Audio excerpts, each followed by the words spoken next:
Peach McIntyre would have gone down in history as an ordinary woman, unseen and definitely not famous. Until this. I am breastfeeding, pushing a buggy, vlogging, all that. That clip had over 6.6 million views.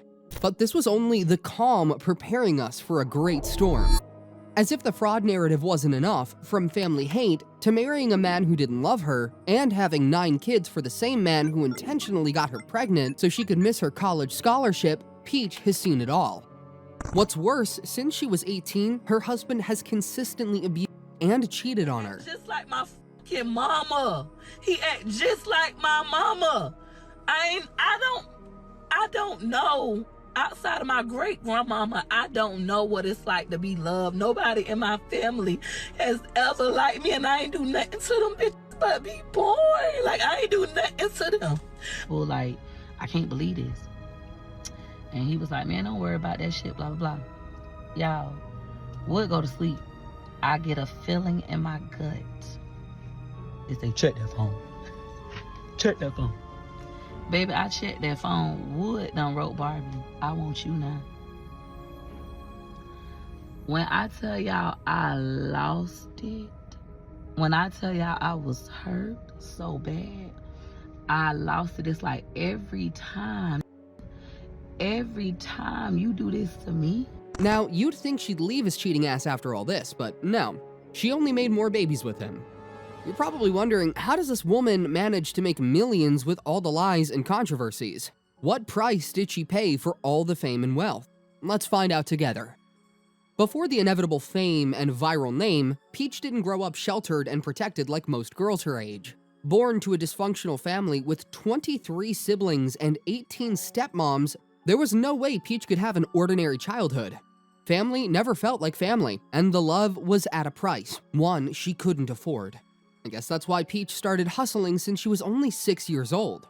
Her parents used to sell drugs, so she took advantage of the existing market and sold her free lunch to drug dealers every summer. By the time she was 11, she went on to start reselling bottled water that she got from the store for 5 times the original price. At such a young age, she already understood the law of supply and demand. She suffered child neglect and all manners of traumatic abuse from her parents and siblings. The same people who were supposed to love and protect her made her feel unsafe and unwanted. It had to be white, and she would be like, until my neck was red, until my neck was like burning red and raw, and I would be crying. And she would be like, you just so fucking dirty, you dirty. And everybody in my family would laugh at me.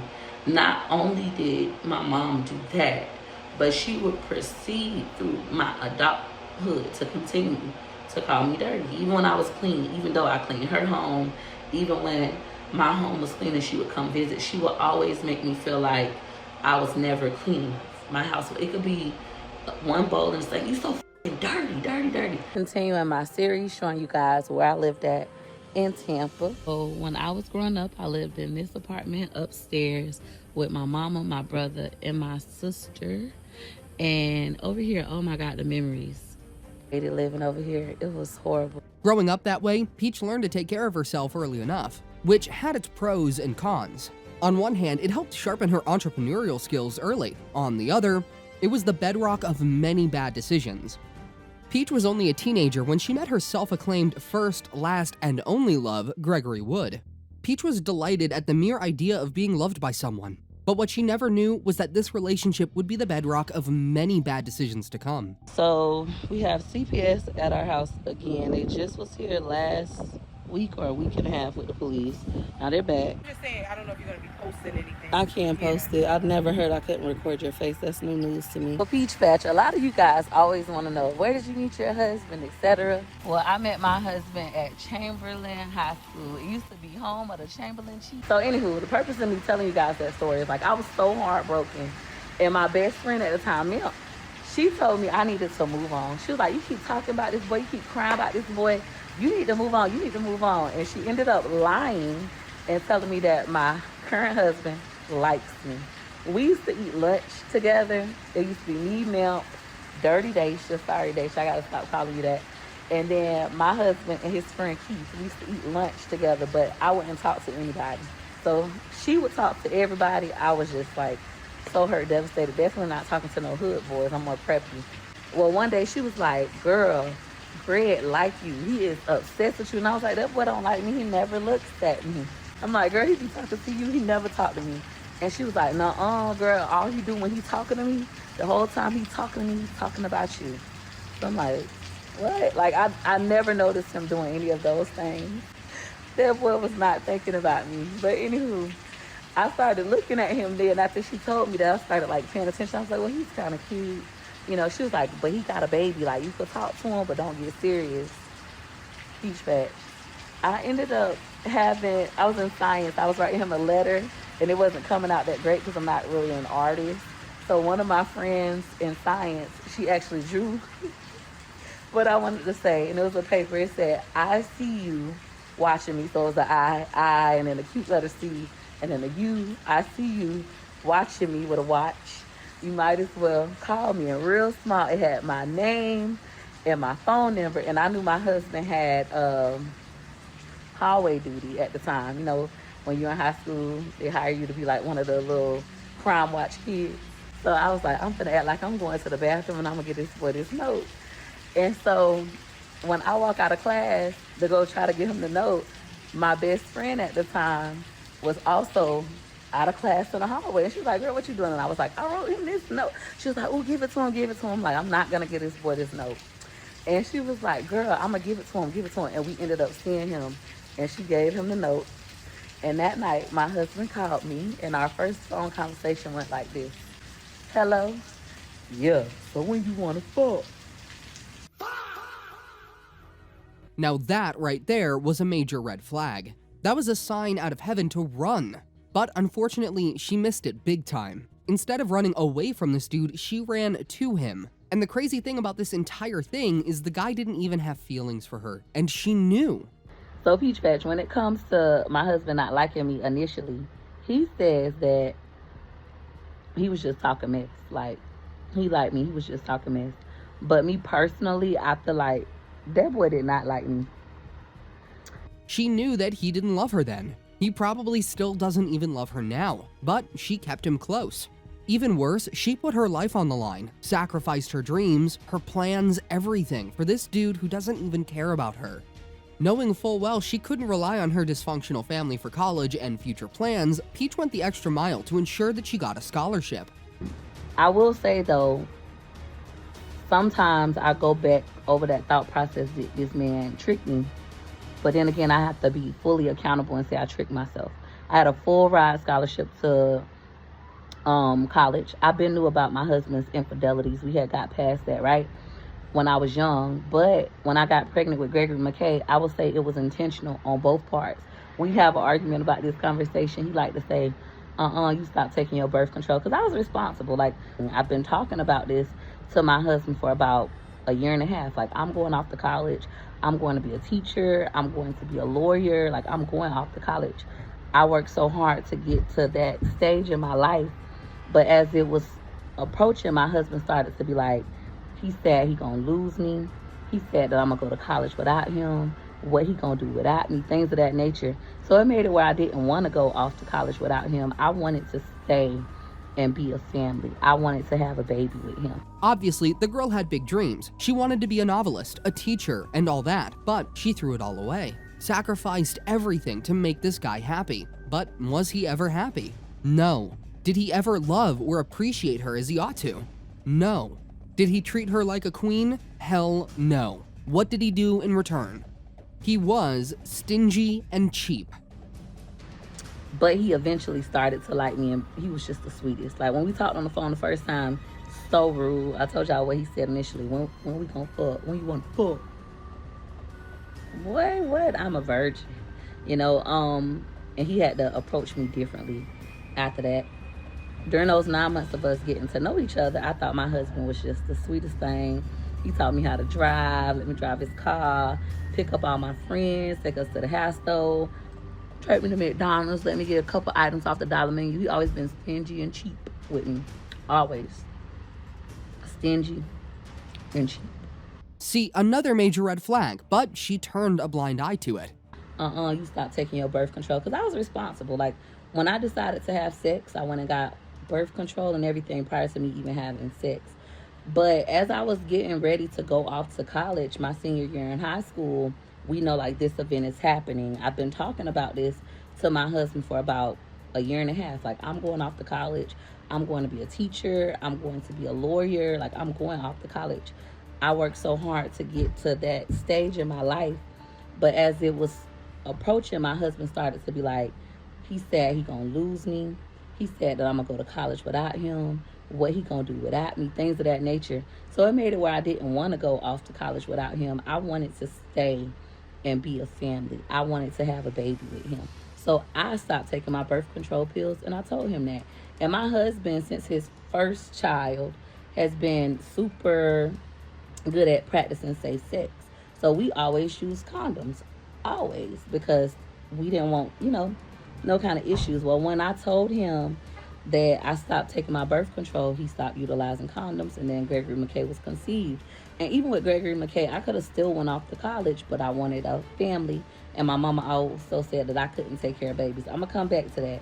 She was like, you don't know how to take care of a baby. It's no way you're going to be able to take care of a baby. He never liked you, but got you pregnant so you wouldn't go to college, and you're going to be forever his. Men be delusional sometimes. He was definitely trying to hurt your feelings. Even viewers in the comment section could see that this guy wasn't worth it from the very beginning. Even her family, her siblings didn't like the dude. They could tell he was just using her. Like everyone else could see it. Everyone. Even her family members could see it. Just to tell the peach patch is, I'm a thief, I'm a smooth criminal, I'm a lying ass. I grew up with all this hate in my heart because I didn't apparently was born with a shape like my sisters was, because they got love in the streets and I didn't. But my mama did love me. I just was a hard-headed mad, and I grew up with all this bitterness and anger in my heart from looking in the mirror. I felt like I was ugly. Tell your peach patch that. Tell them nobody ain't do shit to you. Tell them that you was at all the family functions when we was little. You was right there. I got a picture with you at my birthday party. Ho. You made the decision to grow up an envious fat that walk around with a bald head, nappy head, that decides to f with a boy who ass I kicked when we grew up, that really wanted to f my other sisters, but he knew he couldn't, so he came and went and f the bare minimum, which was your dumb ass, because you so weak-founded and just learning she fiending for love, ho. Y'all want to discuss something, put this in the motherfucking blogs, the true facts of it all, because we stayed on Sims and Gregory stayed one street over. He wanted to f my other sisters. They ain't want to deal with them. So he went and f the bitch that's underneath her. To think that it was going to press us. We weren't never pressed. We ain't never give a fuck. So the boy ain't never liked her in the first place. That's that problem. Her mammy took care of her. Her mama took care of her. Her mama was a motherfucking big time dope dealer. Ass bitch that's from the streets.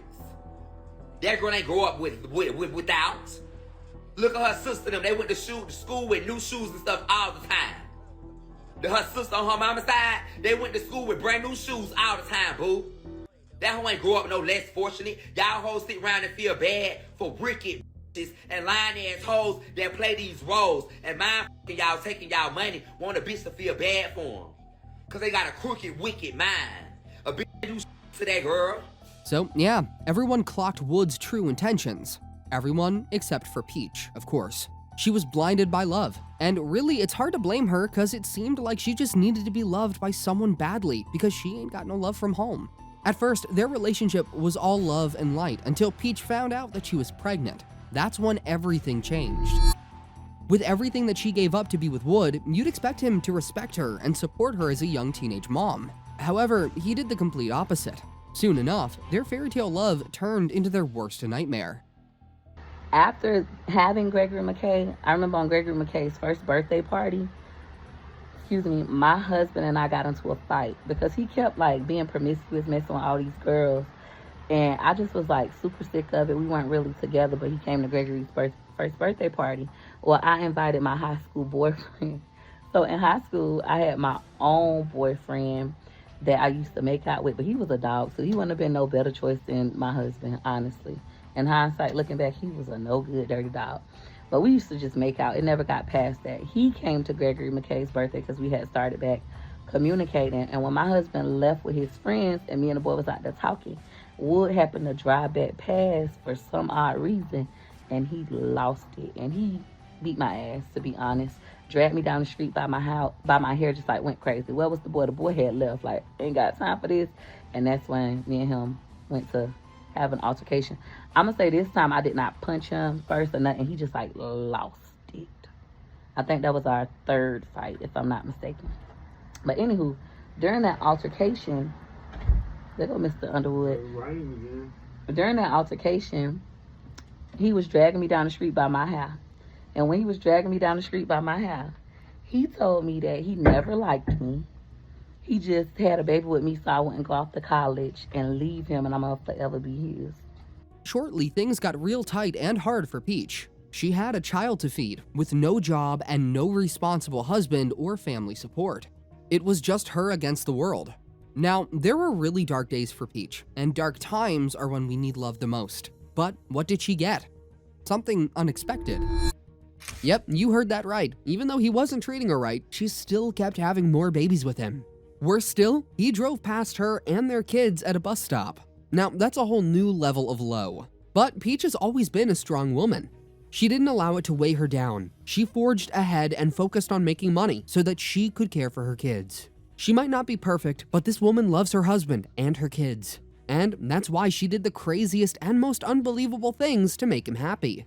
After having her first child, George McKay, Peach started writing resumes commercially as a freelancer to make ends meet. So a few days go by, and I cannot take Gregory to school because I don't have any gas. And at this time, I was already doing resumes, absolutely free. Anybody want a resume, they knew to come get me. Back then, they was like, you could do me a resume. I'm like, a resume? But this is where that famous story that changed my life comes into play. A girl reached out to me on social media, asked me on Instagram, asked me to do her resume. And I told her no. I was like, no. She said, I'll pay you. And I was like, you'll pay me? You'll what? So I'm like, this girl's not gonna pay me. She a liar. Even though people at Humana have been telling me to charge for resumes, even one of the VPs sat next to me in training class, he was like, Peaches, this is good. Make me one. You should charge. People are charging $400 for resumes. I'm thinking, ain't nobody gonna pay me a resume. For a resume, it take me like 15 minutes, long. But on this particular day, the girl said she'll pay me. So I said, okay, pay me $50 and I'll do you a resume, a cover letter, a reference sheet, and 2 job applications. And she was like, okay, come get the money. I could not believe this girl would pay me, and she was telling me to come get the money. Only thing is, I didn't have any gas in my car. Gregory was about to miss his 3rd day of school in a row because I was so broke, and the school was so far. It was like in Tampa. It was probably like 20 minutes away from where I live, which is far back then. So anywho, I ended up telling the girls, put the money on the green dot, and then I go get it. And she did it, and that changed everything for me. That was the time I started charging for the first time in my adult life for my services.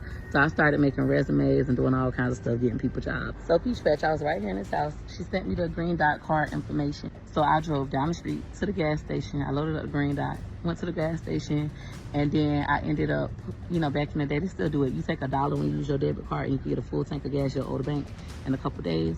So I went and I did that. I got $40 out of the ATM because I only had $50. So she sent me $50. She had to pay for the green dot card, but hey, I'm throwing you an extra little something. So I ended up doing $1 at the gas pump, going inside the ATM, getting $40 off, and it paid the little ATM fee. After that, I dropped Gregory off to school, and then I called my mama. I hadn't talked to her in weeks. I called her. I said, can you please watch Choice for me? And she said yes, and she was crying because I was so mad at her. Like, she thought she'd never see Choice again. And then I ended up going to the Sulphur Springs Resource Center. At that time, I started back doing resumes. Before I had a computer, my computer had got repoed and all that because I was just so broke. That moment changed my life. After that, I would go on to keep doing resumes. Then I would become my sister's assistant. We would fall out, and I would start Waste Language Inc. up here. This was my bedroom. This was my living room. That was Gregory McKay and Choice's room. And I absolutely loved living over here. It was peaceful like this all the time. In my unit, everybody owned their unit but me. Like, it was just a blessing, this place. So I did go through some things in this house, but after that, I started sending Gregory to the school next door, and that made my life so much easier and everything. Actually, Big Greg used to walk Gregory across the street from school to daycare. I put Gregory in summer daycare, and Big Greg would walk him over there and then bring him to school, etc. And I got to see for myself already. I had experience being in a different environment, how it affects you, but I got to see what it does for my children. So taking him out of a predominantly black school, put him in a predominantly white school, it changed a lot for Gregory. At this time, Gregory was in first grade, and he started coming over here. After this journey, I would get off Section 8, I would move into a house, and then my life would just be a shitty hot mess. Y'all ready for that part?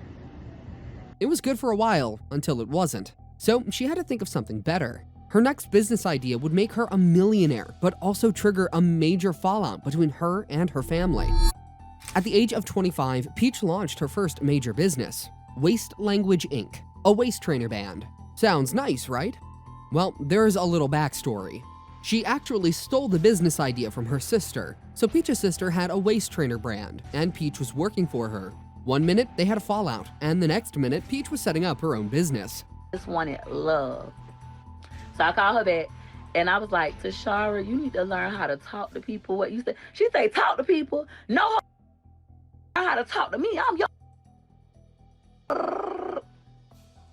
I said, Tashara. I got so mad. I had tears in my eyes. I said, Tashara, I'm finna show you, ho. I said, you gonna and she was like, whatever, fuck.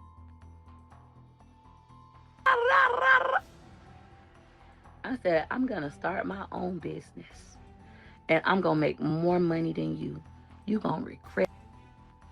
So the next day, she had to come get her business phone, because I ran her whole business. I had her business phone.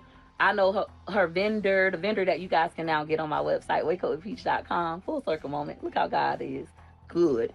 So if you buy my Built the Waist Training Business with Peach, you get my real vendor that I stole from my sister. Yeah.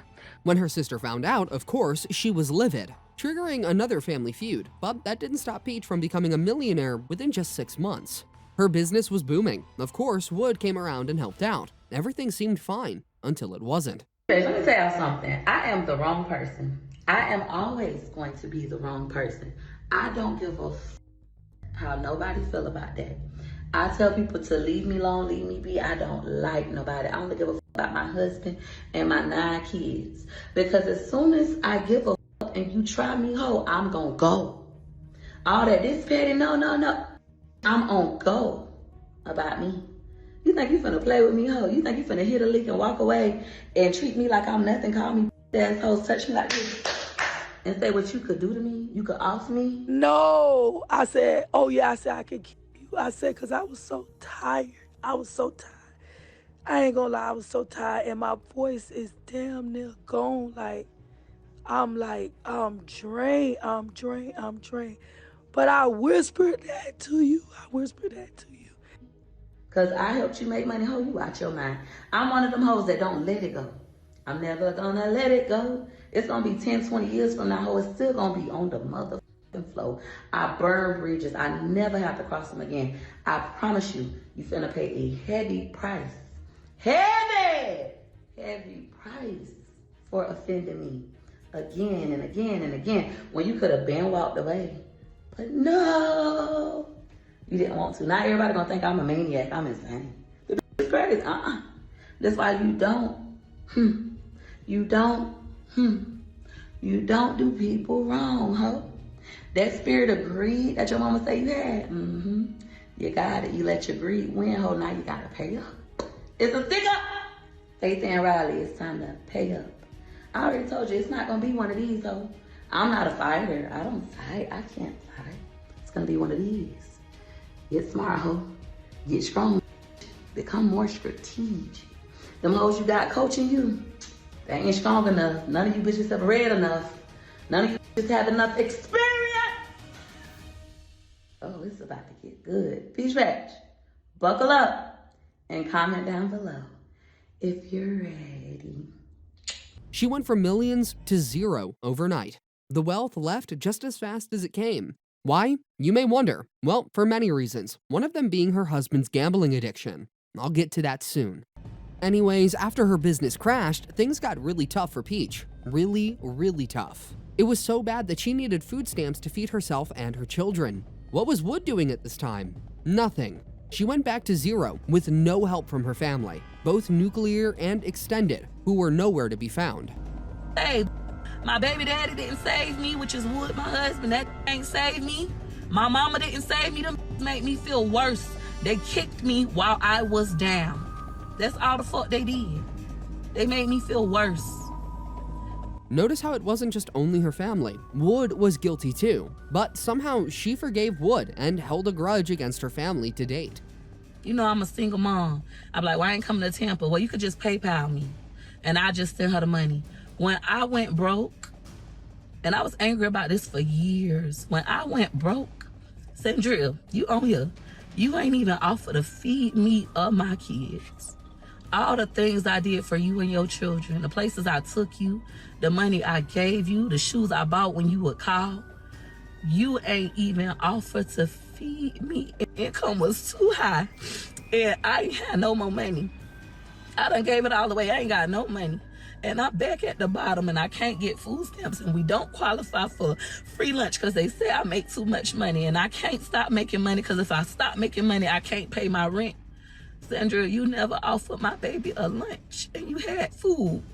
You never said, oh, I'm going to go ahead and send Gregory lunch. Y'all picked on my fucking baby. Y'all said, I remember people said, oh, they said if Greg don't bring lunch money tomorrow, he going to eat a cheese sandwich. I remember that. You had food stamps, ho. You ain't never offered nothing. And to this day, I still invite you in your kids' places. I still pay. Sandra, you don't invite me and my kids nowhere. Sandra, all I did was be born since I was little. Nobody has liked me but my great-grandma. That's it. My great-grandma died, bitch. When my great-grandma died, that was like losing my mama. Everything happened at one time. My great-grandma died in 2015. I'm going broke in 2015, going through depression. Wood taking me up and through that. He won't pack orders. He quit. He go get a job. My mama only come around me for money. That hoe come all the way out to Ruskin for money. Oh, I need this for my bills. I'm giving her casino chips because I kept my money in chips. I got $1,000 casino chip. Here, you can have it. That's the only time that hoe visit me. To this day, this is about money. Oh, I pay my own bills. You supposed to, hoe. You're grown. You're able-bodied and you able-minded. You did not take care of me the way I needed to be taken care of, bitch. I'm a grown adult that's broken. That's broken. And instead of saying, I'm sorry, Peaches, you say, bitch, I'm alive. Anyway, one thing you'd soon learn about Peach is that even if she falls 70 times, she'll pick herself up 77 times. Just when it seemed like all hope had been lost, Peach McIntyre bounced back harder with YouTube content creation. Y'all are new to me. Y'all don't know me. So I'm gonna let you get to know me. Just go to my YouTube channel, Peach McIntyre. I got 418,000 subscribers, over 3,000 videos. I've been making content for 3 years. 3 years. And I used to be poor, like many of you. Poor starts in the mind. Once you could stop being poor in the mind, your mind get right, your money get right. They go together. If your head not right, your bread not gonna be right. They go together. I'm gonna show y'all how much one video on YouTube could make me. This is like a small number. This is a video that's not going too viral. It brought me 8,600 watch hours. You only need 4,000 to get monetized. I get 4,000 watch hours every video. They're only watching a video for about 6 minutes, 46 seconds. The video made me $1,100 so far. I dropped it in June 27th. She started sharing her life experiences, becoming a storytelling content creator. People gave her a hard time about oversharing, advising her to set boundaries, but she didn't let them stop her. Oversharing was her unique selling point, and soon enough, all her hard work paid off when she released her viral breastfeeding video during the COVID-19 pandemic. That video alone remains her most popular and best performing video with 6.6 million viewers. I'm just finishing my 6th content creator class. And I only had 84 people show up. That's how many people paid. That's how many people showed up. And class was phenomenal. Oh my God, out of all the classes I just taught, this one was my best work. From start to finish, so much clarity, a lot of breaks to make sure they understood and don't have questions. Out of all the classes I've taught this year for content creation, which this one was my 6th one, it was the best. I even stayed on extra for an extra 30 minutes. But now I gotta get ready for Fall Asleep with Peach. Let's go. Now, of course, there ain't no success story without a few bumps and hurdles, and Peach had her fair share. Ever since Peach McIntyre started selling online courses, the internet has been flooded with videos of people complaining about getting scammed by Peach. It's either they pay for the course but never get it, or pay for a class that doesn't eventually happen. In both cases, Peach doesn't issue any refund. I can't believe it, Jesus. I can't believe it, Jesus. This has earned Peach a lot of hate comments and canceled content. I told y'all stop dealing with that hood rat. Her life revolves around followers. When are y'all gonna learn? Peach is not a reliable business source. She clearly tells you she doesn't care and customer service isn't what she's concerned about, no matter how cheap it is. Stop. How does she still have followers? She is the most rudest, bad-built body person I've ever seen. Her spirit is so dark and nasty. Folks sure had a lot to say on the subject. You can't pay me to take another Peach class. I don't give a fuck what nobody say. I don't give a damn if it's $2, $3, $1. Everybody knows she good at what she do though. So I was trying to take her YouTube class that she had yesterday. I could not get in that motherfucker. Like dead, I set up my Snap. I had everything ready. I could not get in the class. I told her it wasn't working, and I have proof other people were having issues as well. This is what she said. Hey, I could not get into the YouTube class last night. I was able to get into the one tonight since it wouldn't let me in. No, because I didn't have an issue on my end. I started class on time. I actually started it 5 minutes early. So if you would have been prompt, you would have got in on time. Also, once I start teaching, if I'm not at a spot where I can let people in, I don't let you in. Shouldn't have been late. So I run a really, really tight ship as far as class goes. On my end, there were no issues. We had no issues with connection. We had no issues letting people in on time. Everything on my end was good. So to answer your question, no. You will not get into my class tonight just because you missed last night's class due to your own personal issues.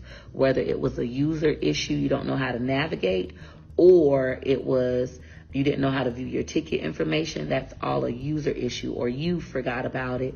I had no issues on my end, so you can't get in class, all right?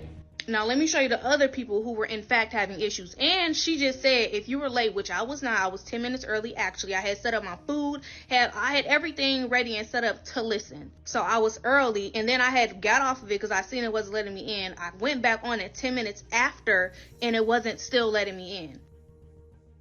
I know how to work this. It wasn't working. And I do find it weird for the people that would come in late, you not letting them in because they're late. Like, they still pay for that time. If they late, they late. That's their problem. They pay for an hour. If they come in 30 minutes late and they can only get 30 minutes of your time, so fucking what? That's their money. That's on them. But that wasn't my issue, but I'm just saying. But Peach didn't let it get to her. In fact, it only motivated her to push harder. One time, she was accused of being a fraud, taking people's money without offering the promised services. And she clapped back, saying this. I know how people always say I'm scamming them with these classes and they never receive login information. This is literally what I be going through. This person texts me. Now, mind you, my class started at 7. They text me at 7:01. I'm already in class. But they wrote me, hey, I never received the login information, with a screenshot of the ticket, and underneath it says dear guest, and then it has all of the login information. This is the kind of stuff that I deal with. And then they said they never received a receipt, and then they said it's okay though, I'll call a spade of spade. Unfortunately, it was only $7.96 anyways. I'm not sure where wires crossed, but things happen. And they literally sent me the screenshot of the login information. Thing that typically happens is they'll put it in their Apple Wallet and only get a QR code when I clearly say do not put it in your Apple Wallet. View the whole ticket. The Zoom information is with your ticket. So when you add your ticket to Apple Wallet, it looks like this instead. In order to view those same ticket details, you need to hit those 3 dots at the top right-hand corner, and it will prompt you to view ticket details. Then you won't say I scammed. Now, in addition to being accused of fraud, the internet has also tagged Peach as a liar, and they have their reasons. Peach posts on social media 1 to 4 times daily, and in these posts, she's always sharing very professional stuff. Over the years, fans have found her to be inconsistent. Like she says, one thing today and something else the next time. Here's a classic example. Always contradicts herself. Let me tell you 3 ways. Throughout 3 of her videos, she has a Publix video. And she's telling everybody, Publix doesn't allow you to video in their store. But then you see her shopping in Publix, buy one, get one, using wig on another reel. Okay, that's my first example. The second example was when she first found out she was pregnant with her 7th child. She came to social media and told us, this pregnancy is going to be private. This pregnancy is not going to be for the public. So I'm not answering no questions about this baby. I'm not giving this baby's name. None of that. God changed that around. He changed that from the baby not being public to you publicizing the baby and asking us to pray for the baby. Thank God this baby is healthy. It's getting better. Third, everybody's seeing you cleaning that toilet with bleach. Nothing over your face, nothing on your hands. That bleach went in the pores of your skin. Even your husband told you that's too much bleach. And you said, oh, that's the way we was taught to clean. What? That lets you know right there that man has no say-so. You the breadwinner, you got the say-so. Let Wood be a man. Let him take charge. You let him take charge, you'll get those flowers. You let Wood take charge, you'll go out on those nice dates. You can't tell a man what to do, then expect him to do what you like. Make it make sense. Those are just some beginner level controversies. It's nothing compared to this next one. Remember Peach once said, I'm so invested. Wood, is you Gregory McKay real daddy? Wood, is you Choicey real daddy? You sure? what if I told you it was a lie? Don't believe it? Watch this. Oh, Peachy, come here, girl. Come here. So you know how you said yesterday that all 9 of your kids are Wood's babies? They not. And let's talk about it. First, let me show the clip of where you saying it, because people sure say that I'm lying. You know, I gotta show the receipts. They're the father of all 9 of my kids. So now that we've established that you said that Wood is the father of all your 9 kids, I just want to talk about this video that you made 14 years ago on YouTube, where you stated that Choice, who is your second oldest, is Wood's first son by you. And what you said? Let's take a listen. The full name is Choice is a blessing. Underwood is a blessing is one word. My family doesn't like it, but I love it. It has a lot of meaning. Daddy didn't want a baby. I wanted baby. He was acting like I didn't have a choice, like all I could do was abort, but I chose to keep it, and now I'm gonna have a little boy, and it's gonna be his first son, so he's missing out. Wait a minute, did you just say Anna's gonna be his first son? Let me run it back. Like all I could do was abort, but I chose to keep it, and now I'm gonna have a little boy, and it's gonna be his first son, so he's missing out. Well, I declare, child, you definitely said Choice was gonna be his first boy. This is gonna be his first child, his first boy. And I know Gregory McKay is the oldest. And so you say Gregory McKay is Wood's child. Now, I already know what people saying. If the father go ahead and sign a birth certificate, that means that is his child. But you said 14 years ago that Choice was going to be Wood's first baby, first boy. That's what you said. So are you telling me you've been lying to the people? And I'm a strong believer, how you do anything is how you do everything. And we have determined over here at Kimmy's World that you are known to be a liar. You're a little fibber, child. Y'all drop down in the comment area. Let me know what you think. Did y'all hear what he said? And why are we talking about you lying, Peach? Just like you got the people sitting here believing that you wrote that hook to loose that money, and we all know Prince Raheem wrote it. Baby, your lies are piling up on you. Anyway, drop down in the comment area. Let me know what you think. And here first, well, Kimmy's world is your world. Y'all hear that? She said it herself. So now, if this is true, I'm wondering why she always says the contrary, and even went as far as documenting a big reveal for George McKay, her first son, on his 18th birthday. Pete, why you be trying so hard to make us believe that Wood is really his daddy? Girl, we don't care about that. And then you acting like having Wood as a daddy is a flex. The only good thing about having Wood as a daddy is that you got a consistent babysitter. That's about it. Y'all watch this. She is trying so hard to convince us that Wood is Gregory McKay's dad when, baby, it's not working. We don't believe you.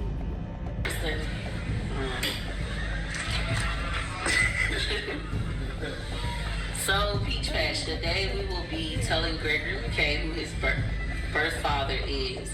Now, I have his passport, I have his social, and his birth certificate all right here. He just turned 18 years old today. I also have all of his shot records, so he will see like every time he got a shot. Gregory McKay has never seen his birth certificate. He's never had a real job. There's never been a need to give him his birth certificate. My husband is very nervous about this. Do you want to give it to him, or do you want me to give it to him? You gonna give it to him? Oh, you want me to do it? Okay. Hey, come on. So happy birthday. Y'all go to my baby page and blow it up. So Peach Patch. Hello everyone. He's officially 18 years old, so first and foremost, your passport. If you want to run away tomorrow and go to another country, you cannot do it without my permission. You are an adult. Alright? Next, we have your social security card. You do not show the camera that. You card this number with your life. This is how you'll get credit cards. This is how you'll get apartments. You let nobody use your social. This is also how you'll get, what is it called? A mortgage. If you want to get a mortgage, different kind of loans. You already have credit cards. I'm ordering new ones. They'll be here this week.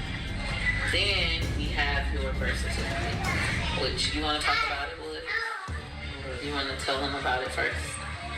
Or do you want me to tell him about who his daddy is? Are you nervous? What's worse, the internet found his dad. At this point, I feel bad for Gregory, because right now, this doesn't look good at all. There's a viral clip circulating around the internet of his mom saying that Wood isn't his dad, and then on his 18th birthday, his mom tells him something else, and then this. That's not all. You know how Peach goes on and on about her family never being there for her, hating her, judging her, abusing her, looking down on her and all? She even said her family never gives her anything, and all they ever do is ask. Here's the shocker. Shout out to my mama for coming to bring me back my $100 that she borrowed last time I was in here. I feel like that ended up being like a good luck charm, because now I'm winning. Well, really, this $5,025, so I'm profiting $4,825 because I started with $200 on the lead. My mama said I need to leave, so let's cash it in. We're gonna turn these $1,000 chips into cash. Everybody telling me to leave. $5,025. All right, Peach Patch, and here's the money because I know you love to see it. All right, Peach Patch, and here is the money because I know you love to see it. $5,020. I did tip the people $5. They gave me a little money. I was feeling generous today. It's not necessary, but yeah, make sure y'all gamble responsibly. We don't always win, baby, but when we do, it's a good time. Her mother, the same woman she hates so much, actually gave her $100. From the lies to the fraud, it's becoming increasingly difficult to believe Peach. It's so bad that people don't even believe the cheating allegations she made against her husband. Do y'all believe Peach really found that condom in Wood truck at Publix? Or do y'all think this is another one of her antics where she just planted it there and it's all an act and the tears are fake? I don't believe it. But that man said I would have enough sense to throw the condom away. Speaking of cheating, let's take a deep dive into Wood's messy habits. Now, remember when I told you about Wood being guilty of physically assaulting Peach? Unfortunately, Peach isn't the only woman he's raised his hands on. Turns out he's assaulted Peach's mom too. Wood hit my mama in the head in her face. Actually, she had like a black eye or something. I don't know. He did. He threw the bottle at her and hit her. He didn't just walk up and bam. He threw it and it hit her. And I'm not justifying what he did. After this, my mom and them called the police. Wood went to jail. They called him downstairs. He went to jail, and she pressed charges. I wouldn't press charges on him. She picked her not so loving, not so romantic, and irresponsible husband over her mother. This is the same man she's nagged about on social media. I'm so frustrated. People will up their life, and then they will get mad at you for not fixing it, right? So my husband, he been out of our house, I think, for about 12 days, almost 2 weeks. He just came back. The way I got Wood out of our house was Wood car broke. When his car broke, he blamed me for breaking it because it broke when I was driving it. I'm like, Wood, it's not a big deal. You have a warranty. I bought an extended warranty when I bought your truck. Just go to the dealership. He was so mad because I can't drive his car anymore. Went to the dealership. They said it would take 2 weeks, 3 weeks. Somebody said they could do it right away, but they couldn't. When Wood went to take his car to the dealership to get fixed, I didn't come pick him up. He went to his mama's house, and I said, you know what? You just need to stay there. I'm sick of this, right? But I'm going to answer some of y'all questions and clarify some things.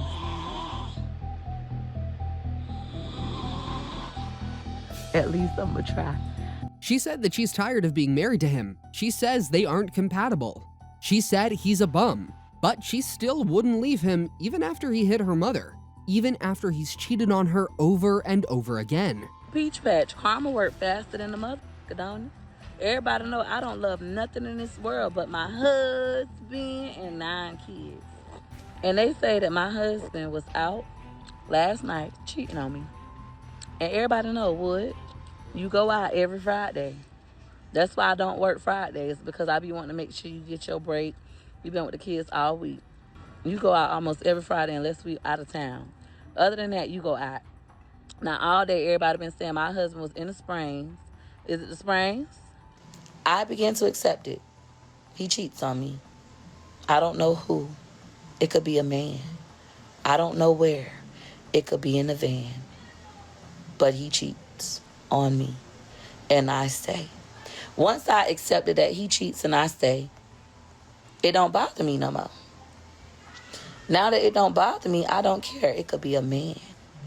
What's worse is that this dude has even been accused of being a PDF file. I was saying thank you for, teaching us in the group that I paid to enter in 2023 for Facebook Reels content monetization. I see that you're posting it. You're digging deep into the archives again. But let's go a little bit deeper, Miss Rotten Fruit. Why are we not talking about the fact that your husband impregnated an 11, 12, or 13-year-old? We're a little hazy on the details of baby girl's age, but we definitely know she was in elementary school when your husband, who was of the age of maybe 16, 17, 18, impregnated this child in Sulphur Springs, aka the Springs. Yet Peach is still comfortable leaving her kids, including her only daughter, Gorgeous, alone with him. Even a blind man can see that this relationship is toxic and unhealthy, and Peach needs to get some air. Everyone in the comment section keeps advising her to leave him, but she's not going to listen. A first love relationship is hard to cut loose, but once you finally get the strength, finally walk away, you'll be okay. It's hard.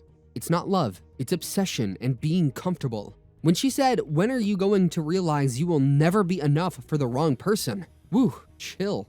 Usually, once things get really tough and comments like these keep popping into her phone, Peach stands up and actually decides to make the right move and do the right thing. When a woman's fed up, I'm fed the f up. My brother came and got me, and I'm just up there crying like a big old dummy because I love my husband. I really do, but I'm sick of his shit. I'm done. So I stopped by Little Caesars, got my kids a pizza, left them at my sister's house, pulled up to the jewelry store, because who? Baby, you might could keep that truck I paid $57,000 for, but that jewelry I bought, oh, it's mine. I needed to pay for my divorce and to buy my baby clothes and shoes. Yeah, they handed me the money in cash, called me in the bedroom. He feel like I'm never going to leave him. I'm not serious about divorcing him, just like many of you.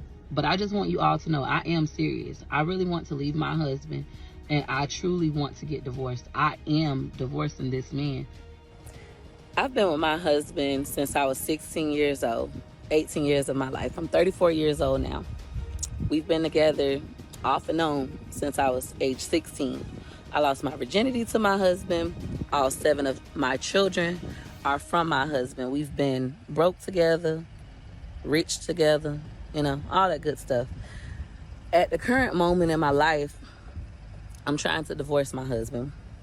I'm trying to leave Wood, and I'm trying to leave him for good. I realize, like, the relationship isn't healthy. It hasn't been healthy. He feel like I'm never gonna leave him. I'm not serious about divorcing him, just like many of you. But I just want you all to know I am serious. I really want to leave my husband, and I truly want to get divorced. I am divorcing this man. When a woman's fed up, I'm fed the fuck up. My brother came and got me, and I'm just up there crying like a big old dummy because I love my husband. I really do, but I'm sick of his shit. I'm done. So I stopped by Little Caesars, got my kids a pizza, left them at my sister's house, pulled up to the jewelry store, because who? Baby, you might could keep that truck I paid $57,000 for, but that jewelry I bought, oh, it's mine. I needed to pay for my divorce and to buy my baby clothes and shoes. Yeah, they handed me the money in cash, called me in the bedroom. And usually once this happens, everyone's happy, sending her all the love and support she needs, encouraging her to follow through until she shocks everyone with this. Gotta understand, we live a totally different life. See me? I'm not leaving my motherfucking man. Y'all could keep saying that he's cheating on me. I used to cry about stuff like that. But once I realized I'm not gonna leave the motherfucker anyways, I don't give a yeah. Now, a year ago, I probably would have cried. These days, I'm so grateful for this man. I could not do what I'm doing without this man. We both so tired. But shout out to my husband for seeing my vision and doing this with me. It's been a journey. Like, every day gotta get the kids because I'm working, and it's for our greater good. We winning together, and I know our kids are good. Our house is good. You good? Huh? Are you good? Man, tired, but your stomach growling. You need me to cook for you before I leave? I hear his little stomach growling, but yeah, I'm so grateful for my man. Now he's gonna take this off. Really, at this point, it's difficult to feel sorry for Peach because she has the upper hand. She pays the bills. She does all the hard work. She's earning enough to take care of her kids. I mean, she even pays him to play his role as a husband. You're not dealing with a dummy. My husband didn't marry one. Let's discuss me paying my husband $10,000 to watch our 7 children And feed my family. My husband ain't gotta pay not damn bill, and I don't mind. I feel like an idiot. I feel like, as a black woman who out-earns her husband, it is okay for me to cover all the bills. I have no problem with covering all the bills. Get into me taking care of my husband or paying for his love. I can afford to do it. What they say, it ain't tricking if you got it. It ain't tricking if you got it. Ain't tricking if you, it ain't tricking it. Trick. I can afford to take care of my man and all 7 of our kids. Why go back? Because I'm stupid. Duh. A couple things. First things first. No, I'm not getting a tummy tuck.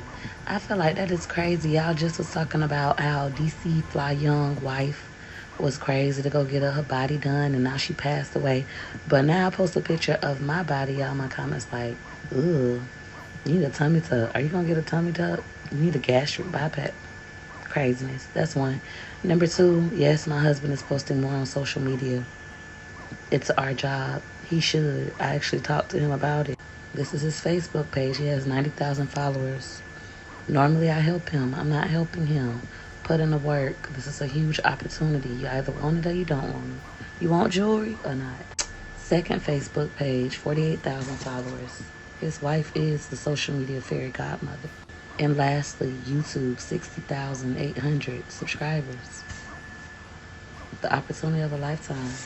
You gotta do it. And that's why many people are starting to believe what Akasha Bentley said. It looks like Wood really deliberately knocked Peach over because he thinks of her as bare minimum. That chick when we grew up that really wanted to my other sisters, but he knew he couldn't, so he came and went and fucked the bare minimum, which was your dumb ass, because you so weak-founded and just learning she fiending for love, ho. You know what's funny? Peach is more comfortable being married to a man with a side chick that keeps calling CPS on her. I'm a content creator. I have over 2 million followers on various social media platforms. It's a girl, her name is Felicia Mann. She lives in another state. I already gave this information to CPS previously. She keep making phone calls like this on me and other content creators. And baby mamas that drag her and stir fights with her on social media. Stop telling your man that things. Now, mistake baby mama with the mistake baby. You know I have never told my husband such a thing. And if I did, which I didn't, how would you know? Even though she pays their child support. Peach Patch, initially I was gonna pay the baby mom $400. But when my husband just sent me all of the case information, the monthly payment is only $254.93. So that's all we're gonna give her. Save me a couple bucks. I'm going to be paying $254.93. Thank you. Right, we're just waiting on my change and my receipt, but the payment has definitely been made. I think you have to wait like 3 to 7 days. She's more comfortable being with a man that puts her through all of this than she is being around her own family. Don't y'all find that a bit weird? Add in the fact that every single time Wood cheats on her, hurting her and lying to her over and over again, she forgives him, even when he made a move on her stylist. She let it slide. She forgives every time. You gotta understand, we live a totally different life. See me? I'm not leaving my mother man. Y'all could keep saying that he cheating on me. I used to cry about stuff like that. But once I realized I'm not gonna leave the motherfucker anyways, I don't give a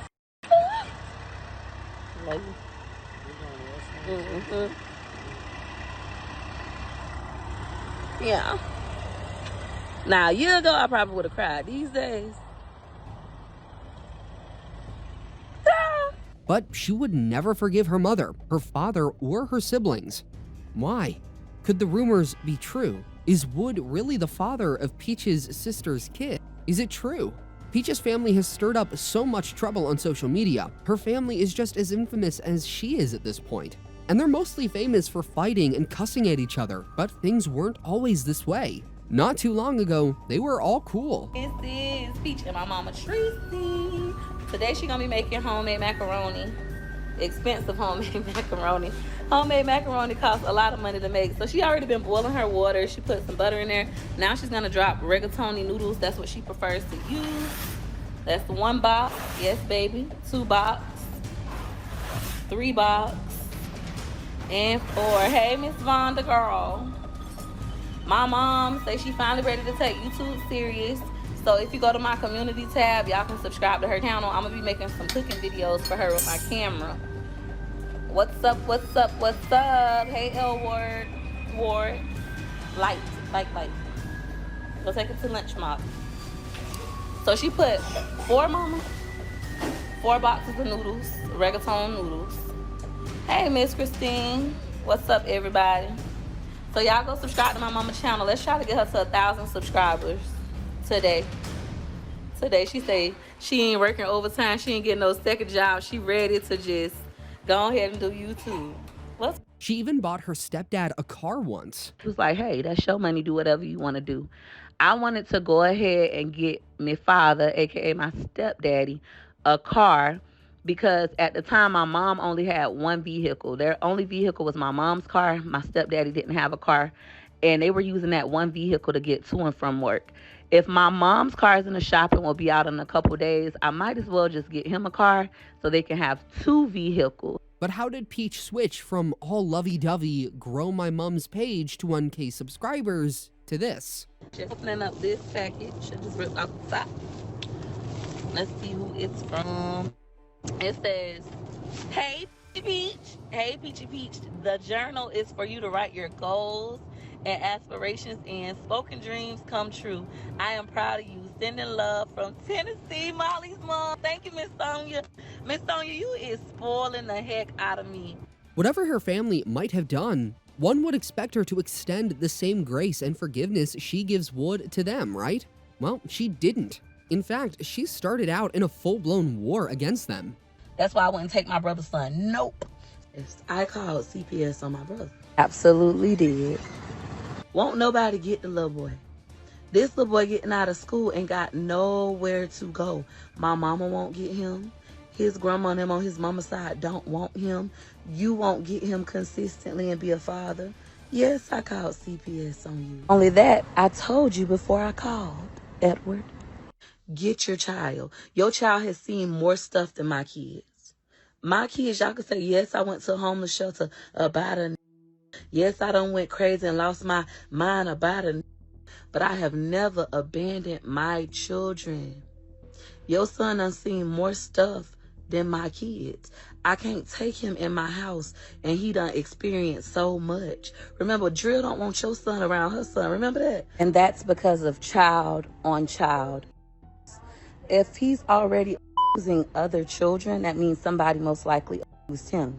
Because my little brain learned that as a kid. By my daddy talking to me about what happened to Pierre Marcellus McIntyre. I already understood that's what happens. So for me, it's a no. I have to protect what's mine. I have to save my kids, protect my kids, kids that come from me. Now, unless you're new to social media, it's common news that Peach goes on and on, nagging about her family. How they never loved her, how they mistreated her, how they only want her money, and how they hate her and her kids. Oh yeah, her kids were involved too, because one time her son Choice got burnt in her mother's house. Phone call that Choice has just been burnt. Choice is my second child, my child that has autism. Choice was burnt on his forehead. He ain't had no skin right here. His entire arm from here to like here, no skin. His stomach, his thighs, his butt. He allegedly grabbed a pot of boiling water off of my mama's stove. So he couldn't go to daycare for a couple months as we had to go see the burn unit and put all these creams and things on. And I stopped talking to my mom because I felt like, how could my son get burnt like that at your house? He only 1 year old. How he grabbed a pot of boiling water to get burnt like that? So yeah, if Peach and her folks are going back and forth on the internet because they don't like each other, they are free. They wouldn't be the first set of people to do that, and they wouldn't be the last either. However, what absolutely no one saw coming was that Peach would store up all that hate and wouldn't visit her sick dad. And even when he died, she didn't go to his funeral. The move shook everyone because usually, no matter how much a person hates their father, they are still their blood. But not Peach. She didn't care. The man who'd had so many kids and so many baby mamas had passed. And because Peach was still hurt from the emotional neglect and abandonment issues she suffered because of him, she didn't go and see him on his deathbed. Even when he asked for her, even when her mom and siblings begged her to come, she didn't. The real shocker was when everyone was mourning Pete's passing, Peach was excited, partying, rejoicing at her father's death. This pissed her siblings off, and they all started giving her a piece of their mind over social media. This is one of the happiest days of my life. And it sounds so evil, right? Society make you think you feel like you evil for this. What is evil is you living in the same city as your child and not consistently coming to see your child. What is evil is going with my mama and having 8 other women pregnant at the same time that you had my mama pregnant and you was her boyfriend living in her house. I had to pay for that. Children pay for the sins of their fathers. Don't y'all ever forget that. I had to pay for that. Nigga, I'm happy. Today I felt relief. I felt so good. I felt so good. I'm so happy I held out and did not come and see you like you did not come see me. It felt good. I feel like you finally did it for me. Like, literally yesterday, I'm like, I'm so sick of my mama torturing me, trying to tell me to go see my daddy. Thank you, Daddy. I am free. I don't got nobody bugging me talking about, you need to go see your daddy. You only get one. That bitch only got one peaches and give a fuck. That childhood trauma creep up like a thief in the night. My own mama and my own daddy didn't treat me right. Black sheep, yeah, I'm the black sheep on both sides. Feel like my grandma Merle, the only one who loved me in my life. The words hurt. It's the truth. The truth hurts. The nigga and shit. He was a user, a master manipulator. He came and got me and left me at other people's houses and pretend like he watched me. And everybody got so much great things. I got shit great to say. I'm lying. The greatest thing this man gave me was life is filled with adversity. Keep going anyways. Everybody mad at you, Peaches, because you're telling the truth. Keep mother going anyways. Thank you, Pete, dummy, with all them damn kids that wasn't even yours. I ain't gonna do anything like that. I was gonna do somebody in. I ain't gonna do it. I'll do it tomorrow though. And I know y'all gonna think I'm drinking, baby. I don't drink liquor. This is water. It's real good too. It's water. This entire thing made her siblings mad, and they started trolling her on social media, saying all manners of stuff just to get to her. She literally turned my biological father's death in his last few months of battling stage 4 cancer. She turned that shit into something else. So,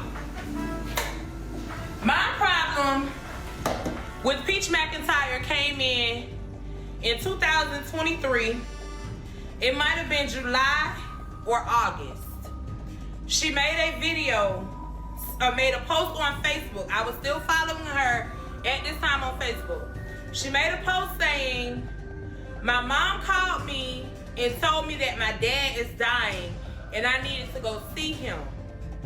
I'm not going to see that because he been dead to me.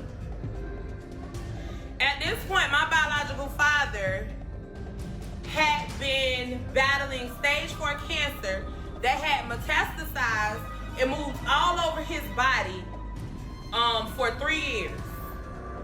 And when she made that post, he was very much alive. So when she made that post, he received phone calls, he received text messages, screenshots.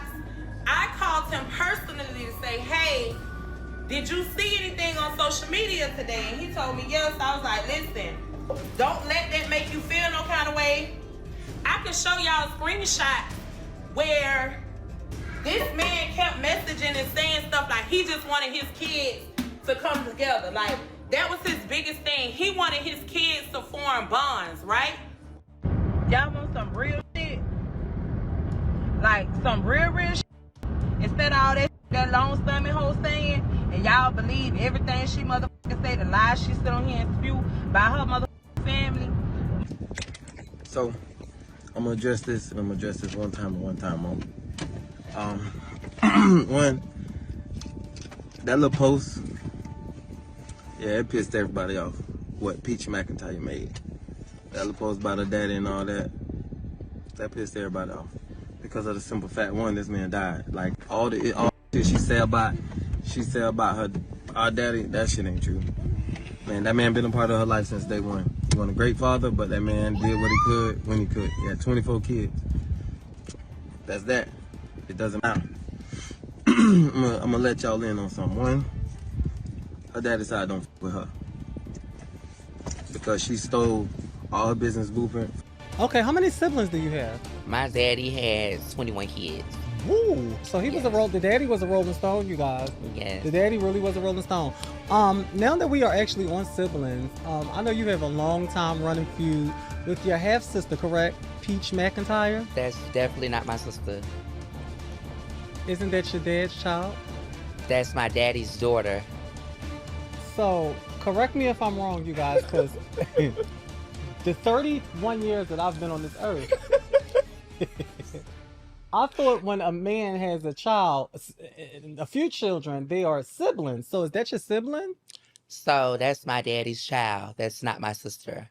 Okay, so have y'all ever, let me be respectful. Shout out to Peach because I love your videos. I don't watch them. I don't even want to discuss you. I don't even know why she brought you up. Because you're my daddy's daughter, you're not my sister. Next. Okay, but we can't do that because this is really my show, Sue, and people I want to know, but because you're popular, she's popular, you're famous, she's famous. So, but I don't want to discuss her. Like I'm not going to go into y'all relationship. Okay. I'm just saying, I don't really have a. As a child, did y'all ever have a good relationship at one point or another? That's my daddy daughter. Of course, I was around her as we was growing up. Okay, so we're gonna. But she has personal issues within herself that she pour out into the other family that no one did nothing to her. That's her own problems and insecurities and stuff like that. But I don't want to make her a topic on something that has something to do with me. Yes, because people love that. So I'm good. But that's my daddy's daughter. That's never my sister. Okay, that's good. I like the way you answer that.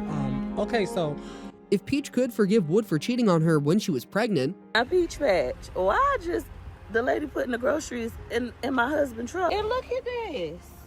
I hope it's all right. And it's open. I hope it's all right. All right, take care. Peach patch. Bye. When I tell you, it feel like my heart just went in my stomach. And it's open. I'm finna lose my mind. Why wouldn't she make peace with her family? If you've been following Peach McIntyre in recent times, you'd notice that she isn't the same person she used to be. A lot has changed. She has sort of switched from an aspiring and budding content creator to a full-time hustler. She's ready and willing to do anything and everything for money, even as far as asking a stylist to pay her to get her own hair done. You guys are questioning me making $78,000 in a day. I really did it. I really did it. On that same day my TikTok was banned, my goal was to make $50,000. I made $78,000. True tea. I've been posted the receipts for that. A lot of y'all was there. A lot of y'all helped me make it. I know y'all don't like me. And Rising Peach Patch. Today is Tuesday, January 13th, 2026. And it's also day 2 of Wake Up with Peach. Time is 4:59 a.m. EST. And I have a total of 94 people in the waiting room to get into Wake Up with Peach. Now the theme this session in Wake Up with Peach is the redemption. And there are a total of 302 students signed up. I now have 104 students in the waiting room. It's still not 5 a.m. yet, so they can't get in. But I'm here. I started my Zoom at 4:45 a.m. Consistency wins in all things. Also, I say the early... Now, the big question is, where is all this money going? Because, really, Peach has been making money on socials for a long time now. And she's come up with different points to tell us how much she's made or is making. But it's like there's nothing to show for it. She doesn't own any property, land, or even a house. In fact, it's quite the opposite. Because right now, she might be up for eviction. How do I know? Watch this. Good, and this is my year of redemption. Today is Friday, December 12th, 2025. And last year, on December 12th, 2024, I had an eviction filed. I had gambled all of my money, like every single drop. I got in Orlando with my family in November. Went to Miami to the casino. Did okay, didn't really lose or win. Then after that, came back home to Tampa and I lost everything I had. Every single thing I had. And I remember going to my rent office and begging them to like, just work with me, bear with me. I'm gonna pay all the rent on the 15th when I get my TikTok check. And them nasty mother got an eviction on me on December 12th, 2024. And it was the best thing that ever happened to me. Because here we are a year later on that same day. And my life looks totally different. Like, and because her rent is due, trust Peach to think of creative schemes to get her bag up. Her latest and weirdest class, Wake Up with Peach, is raking in the numbers. People are really paying up, and soon, Peach would be able to pay her rent. The only problem is the fact that history is repeating itself, even in her new class. So y'all let me know if I'm tripping. I paid for a 21-day course of Wake Up with Peach. We did a week. Class was canceled with no explanation, no message or anything. And then I heard from other videos that there was a live where she was asked and just said, I don't give a fuck, and canceled the class. Now let me know how y'all would feel about that, because I definitely feel away. You pay for something, you don't get the full product of anything, and just a big fuck you. As if she doesn't already have more than enough problems on her plate, Peach allowed her mouth to stir another controversial media topic, and this time the judgment was not ruled in her favor. Peach, can you help me? I'm in the hospital battling brain cancer. Hell no, I don't care that you got cancer. And I didn't gonna screenshot them and say I'm mean. I'm the wrong one. I don't do charity. I don't do philanthropy at all. I am a for-profit motherfucker. If it don't make me no money, I don't give a fuck. You would be better off going to that, what's that hoe that just got cured from cancer? Big Vet. You go to Big Vet, Big Boss Vet, and you say, hey vet, can you help me? I got brain cancer, I'm in the hospital, me and my trainer ain't got nothing to eat. That hoe just got cured from cancer. Me? I don't give a fuck. No, my money is for me and my 9 kids. I'm finna go to Disney World, okay? So, and I'm being dead serious. I don't care about y'all screen recording this. I don't care about y'all saying I'm the devil.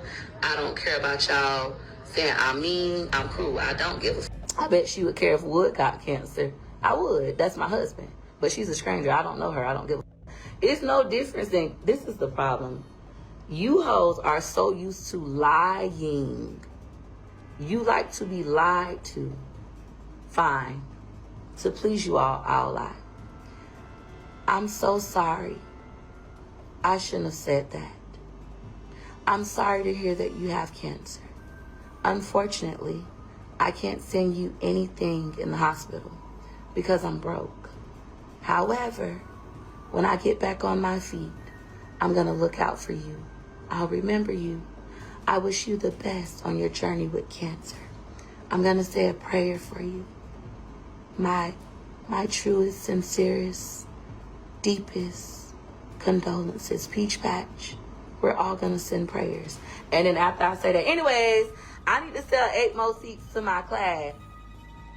And I'm not gonna go pray for you. I don't know you. It's no difference. Y'all like to be sensitive. Y'all like to get mad because people don't lie to you. When the truth is, I truly don't give a I truly do not donate to charity. A charity can't call me up and say, Peaches, we would love for you to be one of our sponsors. Even if it's a cancer hospital. We would love for you to be we'll put your name on a sign. If you could just give us $1,000, I would say, hell no, y'all, and hang up the phone. That is my true personality. After her insensitive comment to that cancer patient, which she has refused to apologize for, Peach has been banned from TikTok. I just got banned from TikTok Live for the 3rd time for today. I just appealed it. Hopefully I'll win. The girls are mad because I'm having a sale on my website, wakeupwithpeach.com, where I'm charging just $1 to teach you how to do social media content creation. And that means she wouldn't be able to earn from TikTok anymore. That's not all. She's also lost so many followers on Facebook because of the canceling and hate. Everyone has advised, and some fans have even gone as far as pleading with her to just come out and apologize, whether she meant it or not. And I still meant what I said. Y'all can't bully me. You cannot bully an apology out of me. I don't give a f. I'm at the grocery store, making sure my house full of food without motherfucking food stamps. I don't give a f what you hoes going through. I'm going to continue to get on the internet, aka come to work. A bitch could post me on every black vlog. Post me on the white ones too. Post me on the white ones too. Post me on the white ones too. And you still won't get an apology out of me. I say what I mean what I say, and I be okay with the motherfucking consequences. So what if I lose all my followers? I keep telling you dumb fucks, you don't have to have 500,000 followers to get paid. You don't even have to have 2. The thing is, more people are looking at me. I'm still having my content creator class in a little bit.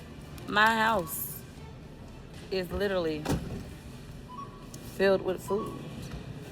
My bills are paid. Life is going to be hard for a moment. But you hoes will find something new to be mad at in about 2 weeks. In the meantime, I'm going to continue to post. I've been super busy today. But when I'm done, I'm going to go crazy with the post. I'm probably going to post like 103 videos tomorrow. You hoes going to just have to get over it. You're not getting an apology. I meant what I said, and I'll say it a million more times. Thank you. But she stood on business and won't apologize. Normally, for any successful creator who's been in the business for years, this shouldn't be a problem at all. Peach McIntyre still seems to be feeding from hand to mouth, struggling to make ends meet after being in the game for a long time, most likely due to unwise financial decisions. But they haven't stopped gambling. I mean, look at this clip from 9 months back. What's up, Peach Patch? So tonight I'm at the casino. My birthday is tomorrow. I'll be 36 years old. This is my 4th day back gambling. I didn't gamble for 103 days. And I've been to the casino 4 times since then. Today, I'm losing $1,900 in a day. I lost that in like 2 hours. And I just called my husband and I told him, I'm banning myself from this place.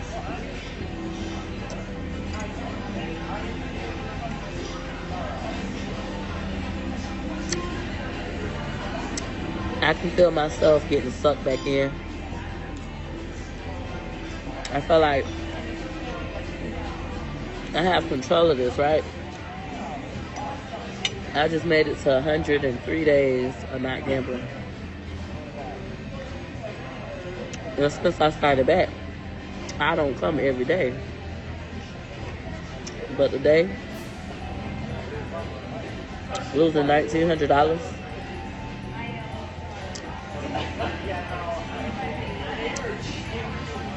Just reminded me, I don't have control over this. Gambling, for me, is dangerous. $1,900 is a lot of money. Money is hard to come by. I can't do this again. I can't do this to myself. Thank you. I'm gonna go ahead and order the lamb chops. What temperature do you prefer them? We usually recommend a medium rare. Well, the chef recommends the filet over the lamb chops at a higher temperature just because it's still tender. Okay. Whereas the well, lamb whatever chops, you recommend. they're tough as can be. Okay. Well, maybe I should get something different. I've had the lamb chops one time before. Hold on, y'all. Let me see what I want to eat. Peach McIntyre has a unique story. The lies, the scandals, the betrayals, they are only surface level issues. A testament to the true underlying problem is patterns.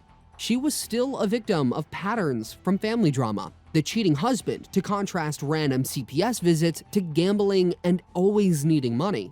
She has her flaws, just like anyone else. She's also been hurt. That's why she's cut her family out of her life. Peach isn't that little girl without choices anymore. She's an adult now. It's about the choices she is making. Real growth doesn't happen when everyone cheers you on. It happens when people finally stop making excuses for you. That's why this story is important, not just because it's entertaining, not because it's dramatic, but because it's a reminder of what happens when trauma goes untreated and accountability gets avoided. Do you think Peach is a prisoner of her own choices, or do you think the internet has been too harsh? I would have been ran away, and I don't give a fuck if she knew. I'm telling y'all right now, I wouldn't give a fuck. I'm not going looking for nobody or nothing. Yes, 911, I want to make a missing person, runaway report, this, eat this, all. Beat her ass. Beat her ass, Autumn. Neck from the shoulders. Get her ass, Autumn. And shut up before I make my son beat your ass, too. Yeah, kick her ass. You talking about? Y'all gonna learn to stop fucking with my kids. TikToker Kaylee G is a great example of everything that could be wrong in a mother. From taking her 11-year-old daughter to get waxed and sharing it for the world to see. But you ain't gonna have to keep worrying about shaving every goddamn couple of days. She might as well go and get used to it. Kaylee G has fulfilled all the requirements to earn her place in the Hall of Fame of the most degenerate mothers on TikTok. But this is just the tip of the iceberg. As time went on, her poor parenting began to take a toll on her children. You could easily tell from their school results. They not both going to summer school. They both will be retained and held back in their same grade. So Autumn will be in the 4th grade again, and DJ gonna repeat the 7th again.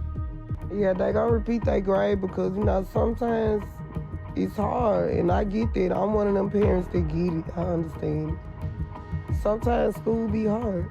You know what I'm saying? Sometimes my kids, you know, I don't force my kids to go to school either. You know, sometimes they wake up and they be like, I don't feel like going to school today, Mama. And I be like, fuck that shit, you ain't gotta go. And I need to do better as a parent. But that wasn't all. You'd notice that the TikToker took no responsibility for how her children's grades turned out. Instead, she blamed the kids for their poor grades. In another video, she claimed that they had poor grades due to their incessant relocation at the time and the school system. Nah, I don't fail because of a state standardized test. DJ failed because he wasn't getting it. I moved from Memphis to Miami when I had first started dancing. He failed the 2nd grade years ago. When he was little, he failed the 2nd grade because I moved from Memphis to Florida like 2-3 months before the end of the school year, and their curriculum in Florida is different than the curriculum in Memphis, and he wasn't able to grasp or catch on with the curriculum as the kids in Broward County did because it was hard.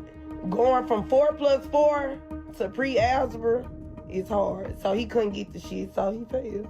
But when viewers called her out for putting more effort into TikTok than raising her children, she told them to direct that energy to calling out their dads. Just when you thought you've seen it all, Kaylee comes up with a new shocker. Eventually, it turned out that their mother had used the story of her children failing as clickbait to get more views and engagement.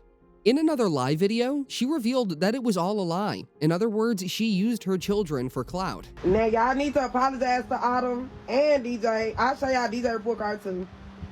But y'all need to apologize to Autumn and DJ for calling them slow. I thought y'all fucked with Autumn. Why y'all switch up on Autumn because she failed? Why y'all switch up on Autumn because she failed? Y'all missing the whole point. Let's hypothetically say my kids were 50. Y'all should have kept it at me. Y'all should have dogged me out, dragged me, and walked me. Y'all took it to dragging my kids.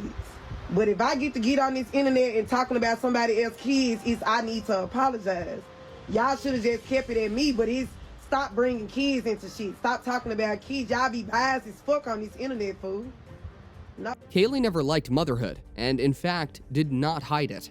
Later in this video, you'd see more despicable things the TikToker had done, especially in the presence of her children. Like the time she took her kids along to a car park, where she busted the car windows of her ex-friend, Rachel, with a hammer.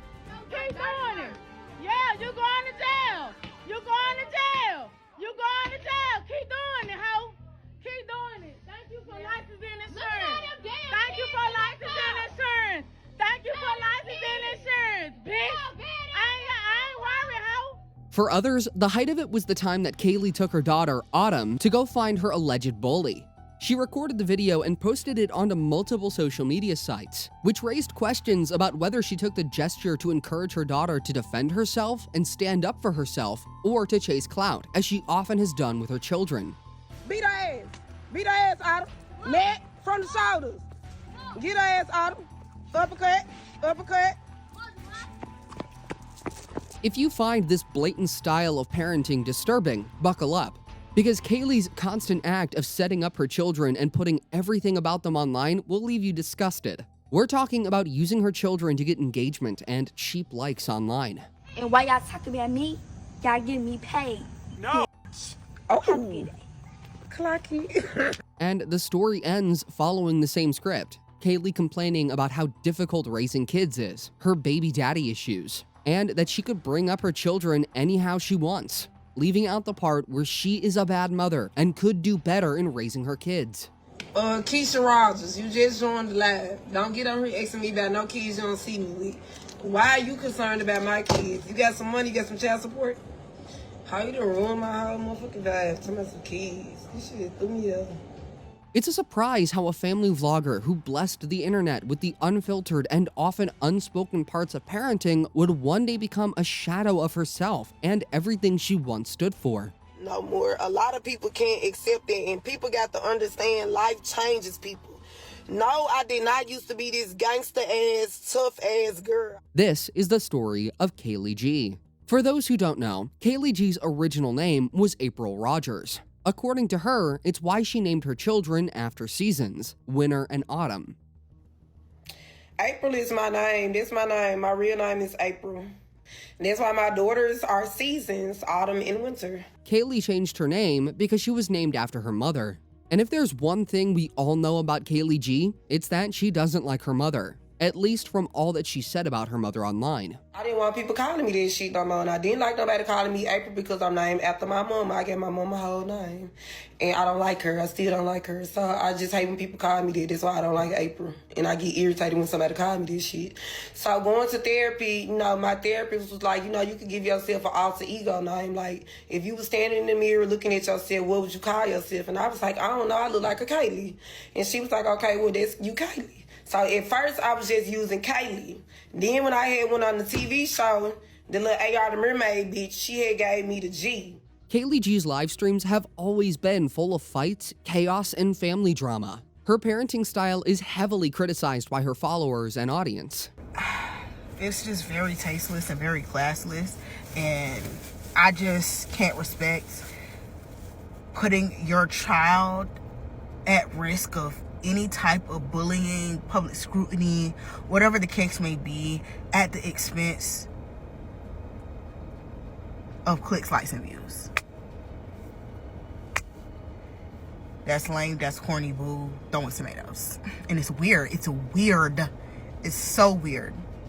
The world is already so cruel and so hateful, mean, and nasty, especially to little black boys and black girls. And as a mom, you're supposed to do your best to protect them. And doing the complete opposite of that, it's just weird to me. I don't like that. Y'all go with y'all kids to jump where, bitch, that shit be boring as hell to me. That shit boring. If I can drop them off now that they older, don't I drop y'all off to go do shit all the time? I just drop them off. Bitch, how you mad at me because I get bored? I don't want to sit with no kids.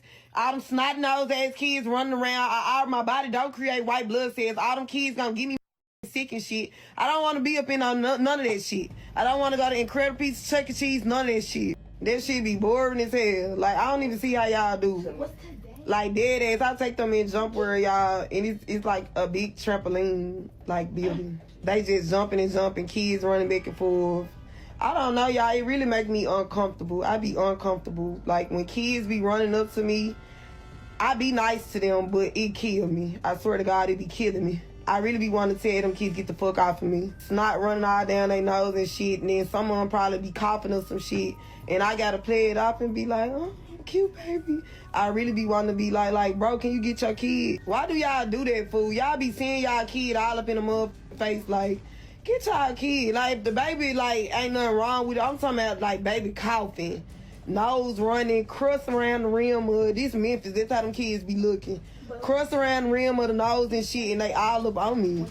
Nah, I be bored with this shit. I swear to God. While sometimes Kaylee G's parenting style can be understandable, for example, she teaches them yard work, how to cook, and her daughter can braid hair. Sometimes it's just a lot to take in. For example, during a live stream, a viewer asked her to hug her children, something every mother would happily do, but Kaylee denied it immediately. Getting one of your own is especially useful if you are trying. Can you hug your kids today? I absolutely cannot. Insights from a data set. Finally. And if that's the worst you think would happen, no, she actually tried to justify her reasons for not hugging her kids. I'm not a hugger because I didn't get hugged when I was younger. Ain't nobody walk up on me and hug me. Nobody hugged me. Nobody told me when I was younger, April, I love you. Nobody told me that. Nobody kissed me every morning on my way out the door. When I woke up, nobody said, good morning, April. When I went to sleep, nobody said, good night, April. Nobody tucked me in the bed. Nobody did this shit. So it's just like, that's like learned behavior. And I think just as I got older, I didn't like hugs. Going by Kaylee's logic, her children deserved no hugs, love, or kisses because she did not grow up receiving such treatment. And if you're quite familiar with her content, you'll notice it's a pattern and something she's repeated in her lives. My mama used to close fists, like hit us in the face, slap us. Like this is what my mom used to do, like lean down and she'll say, closer. And I lean down again and she'd be like, lean down one more time. That's how she used to play with me. Like no cap. Lean down one more time and she'll back. And like if I flinch or something like that, y'all, she'll do it again. Oh my God, on my side. So me is telling y'all all that. I just think that my mama was like, I don't know. I think she was still going through something, so she wasn't capable to raise kids. I think she was just angry and she was taking out her anger on her kids. I think everything that she went through, because that's what she used to sit and tell us as kids that happened to her as a kid. So I think she was angry, or I don't know, like she wanted love. I don't know. She wanted something, but she didn't have the mental capacity to take care of no kids. So yeah. Kaylee G has always spoken about how irresponsible her mother was, growing up in foster care and how that shaped her upbringing. Eventually, she would grow up to hate her parents, especially her mother, for the poor upbringing. The problem is, y'all, my sister and them can't accept the fact I'm not the same no more. A lot of people can't accept that, and people got to understand life changes people. No, I did not used to be this gangster-ass, tough-ass girl. I used to, for one, what a lot of people don't know is my dad is half white, half black, and my mom is fully black. I have a black grandmother and a white granddaddy. My dad look albino as freckles all in his face. So when I was younger, I used to act like a white girl, and I think that's why my mama and like my siblings and them, they distance themselves from me, because they say I'm trying to be somebody that I'm not, and I'm not. Like, what they're not understanding is I went to foster care, where basically I didn't have a mom, dad, no guidance or nothing, so I grew up in the streets. The streets raised me. People start to change. I'm not gonna act like the same person I was, you know what I'm saying, when I lived in the household with them. I'm a different person. So in their mind, they just like, oh, she trying to be something that I'm not trying to be shit. This is what I am now because of, you know what I'm saying, the circumstances that my mother put me under. You allowed us to go to foster care. You allowed me to take this route. You allowed me to be like this. Sadly, her father was not in any way better, at least from what we have seen Kaylee G say about her father online. He would often allow her to drink and smoke for the fun of it while growing up. For fun, my daddy used to be like, he used to come home with like steak and potato because he used to work at Applebee's. He was the chef there. He'd be like, y'all want this steak? He used to be like, whoever could drink this Budweiser. Whoever can drink the most Budweiser the longest. Not Budweiser, Bush. Whoever can drink Bush the longest, he'd be like, y'all can have the steak. And that's how my mom and my daddy played. My daddy used to let me eat the motherfucking wood sometimes. Like, see, y'all can't tell me y'all folks ain't never let y'all eat that motherfucking wood sometimes. According to some of the comments, some black parents often expose their children to drinking, so they don't pick up the habit from their friends or from the street, which might be more dangerous. Others disagreed with this style of old-school parenting and reminded her that it was not a normal thing for responsible parents to do. Fast forward to today, it appears that the wrongdoings and trauma from her childhood are still taking a toll on her, and her children are caught up in the mix, a cycle of poor parenting, motherhood, and transgenerational trauma. But the TikToker would disagree. I don't do half the stuff that my mama do. Not even half. I don't do none of the stuff that my mama do at all. So when y'all keep trying to project my mama onto me, that don't make me feel bad neither, because I'm the one that lived that lifestyle and I know exactly what my mama was doing to me. And I know I don't do that to my kids. Y'all call me a bad parent because I talk shit. I ain't the only black mama that talk shit to their motherfucking kids. In a black household, where black parents don't talk a little shit to their kids. I'm not the loving, like, oh, would you like a snack? Would you like apple juice? That's not me. I'm not one of them parents. Kaylee G has always insisted she's nothing like her mother, but the truth has a way of revealing itself in unexpected moments. Like when Autumn mentioned running away, and Kaylee's response could have come straight from her mom's mouth.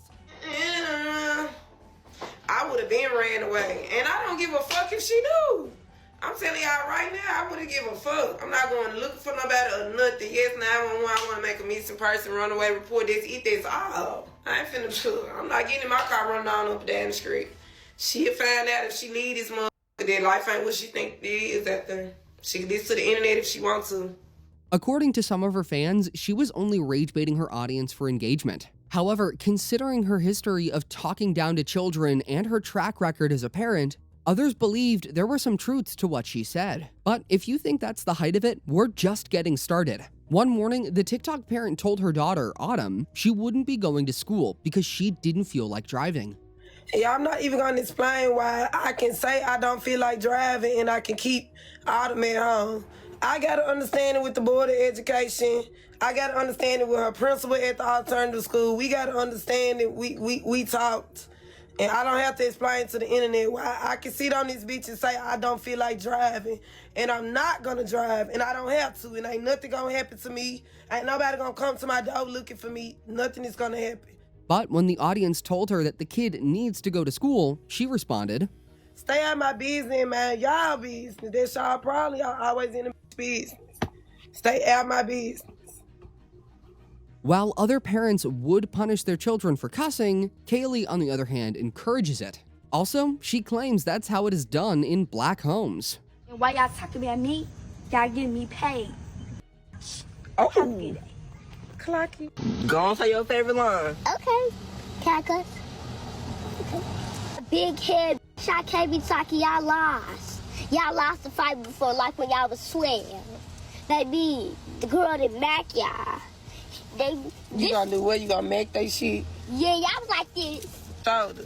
Back. Fight. Sometimes Kaylee G would abandon her children to link up with a random man in a hotel for the weekend. When concerned viewers asked about her children, this was her response. Keisha Rogers, you just joined the live. Don't get on here asking me about no kids you don't see me with. Why are you concerned about my kids? You got some money, you got some child support? How you done ruin my whole motherfucking vibe? Talking about some kids. This shit threw me off. A common attribute TikTok locals share, aside from posting their family's faces on the internet for cheap likes and engagement, is bringing private matters to the public. We see this with the likes of Nika Diwa, Leslie Clark, Akane, and several others. Kaylee G is no exception, like the time she went on TikTok to cry after finding out she's pregnant for her baby daddy again. Bro, I can't do no more for kids. I'm outside. I got too much going on. Like, I ain't even playing. I play about a lot of shit. I don't play about no kids. I can't have no 4 kids. That's mine. Hell no. Hell no. I don't even play like that, bro. But this was not the end of her series of unsolicited videos on pregnancy. Shortly afterwards, she appeared live to give further unsolicited updates about her pregnancy. I hope they keep asking, I am still pregnant. I didn't kill no goddamn baby. I'm still pregnant. And I don't know if I'm going to get rid of it or not. But if I do decide to keep it, I got a team of trick ass ready to help me take care of it. So, if y'all see me with a big ass stomach a couple months from now, it's his. If you don't see me a couple months from now with a big ass stomach, it's dead. As if bringing her personal matters to social media was not enough, Kaylee G took it a step further. This time, her daughter was involved. She hopped on TikTok Live to discuss waxing her 11-year-old daughter and asking how to go about it. Y'all, what age do y'all allow y'all daughters to start shaving? Or how do y'all feel about children getting waxed? How do y'all feel about that? Let's talk about that. Adam, what you so about? Mommy is talking to you. So how do y'all feel about wax? Do y'all think Autumn is too young for a wax? On this, Kaylee's audience was divided, some calling her out for bringing her teenager's hygiene business to the world. On the other hand, were fans who felt she didn't grow up with a responsible mother and should be given grace.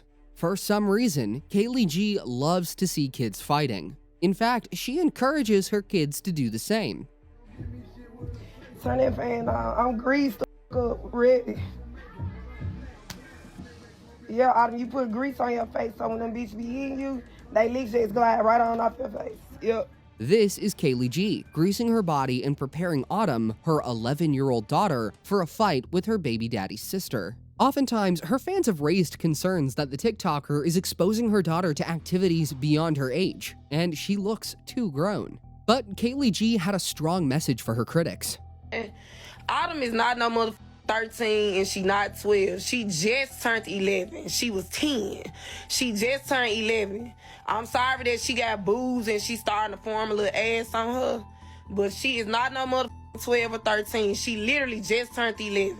Why everybody trying to say she probably being a 6, she probably know the she don't. Stay out of my damn business. Y'all be loud and motherfucking wrong, baby. That my daughter is a baby. She's a baby. She's 11. She just turned 11. Fresh 11. However, taking Autumn to fight her baby daddy's sister was not the fight that got everyone talking. It was when Kaylee G took Autumn to beat up an alleged bully and even posted the video online. Following the fight, Kaylee posted a video on TikTok justifying her action. So I just used to let people pick on me and constantly let people pick on me and constantly let people pick on me. And as a motherfucking, as a grown up, y'all don't know what kids be dealing with at school. Kids are cruel. I done went through DJ phone and seen half of the stuff some of them kids be saying to him. So no, I'm not gonna tell my child not to fight no motherfucking baddie. And no, I'm not gonna tell him not to stand on business about his motherfucking respect. I tell my son, if another little boy call you gay, hit his ass in his mouth, soon you are gay, hit him before he can get the wild. Back. Yep, I sure do. Knock his motherfucking ass out. Fold that hoe. Sure do. That's what I teach my son. The justification quickly divided her audience once again. While a faction applauded her for instilling courage in her children to deal with bullies, some think the situation could have been handled better. I mean, you literally took your daughter to that little girl's house and told Autumn to fight her. You came on they property and started shit. You're a bad parent, and you're the reason she gonna be in and out of jail. I don't care what y'all are talking about. Every mother has told their child to stand up for themselves when it comes to bullies. She don't wrong. I teach my kids not to be a bully and never talk about kids that's less than them. But I do not condone in bullying all that telling the teacher mess no put BTA. There was also a question of the intent behind posting the video across social media platforms. Considering Kaylee G's history of clout and using her children to get attention, likes, and engagement online, it was hard to tell if that was not another one of her theatrics. But one thing was certain, Kaylee enjoyed the fight and would not stop talking about it. In the aftermath, she claimed that the bullying began after she rose to fame on TikTok, arguing that her increased visibility had put targets on her children's backs. I don't want having problems until I became TikTok famous. I swear to God, my kids weren't having all these problems in school until I became TikTok famous. Swear to God. Eventually, Autumn's school was considering kicking her out of school for the fight. A fight they probably would not have known about if Kaylee G had not posted the video on social media. Kaylee G had to show up for an appeal, but the meeting didn't go well. So I'm at the school, y'all. We here for a appeal. They saying that Autumn is going to get kicked out of school for 8th grade kids jumping on her. I come to the school and I find out the full story. More than one 8th grader attacked my daughter in the school. For one, my question to the Board of Education was why was 8th graders and 5th graders in the same class? He tell Autumn that what she should have did was walked away regardless of what they said or if they touched her. Is you stupid or is you stupid? But they don't want to hold the 8th graders accountable. And then when I want to interject and say something, a bitch tell me that I can't talk. I swear to God, y'all, I'm getting pissed off. I walked off in the middle of the middle of the thing. I swear to God, I'm getting pissed off. As time went on, the kids continued to become targets for their mom. These little ass kids jumped DJ and they screaming he lost the fight. Y'all jumped him. Boy, shut the fuck up. I don't want to hear nobody talking about they'll fight him one-on-one. All of y'all was out there today. I gave all of y'all opportunities to fight and y'all immediately jumped. I don't want to hear none of this shit. Shut the fuck up talking to me. Sadly, DJ getting jumped at a party was not the only time the children would be picked on because of their mom's running mouth online. Winter 2 would start having issues in school. For one, Winter told me that she keeps telling you about a Caucasian boy, and I'm going to use that word very lightly, that keeps on her. He been hitting her, kicking her, all type of stuff. I think she said she threw a finger sign up at him, and she got in trouble for it. And I told her to talk to you about it, and she said that she did. At this point, it was obvious to everyone that the kids would probably have a better childhood if their mother had not built her entire platform on fighting with influencers, ex-friends, and ex-baby daddies. It even got worse to the point that CPS had to show up at Kaylee G's door after receiving multiple reports from people saying that she was unfit to raise her children. I'm not finna keep proving nothing to y'all. Do you have any proof that my kids, any of them, are in any imminent danger? No, you don't.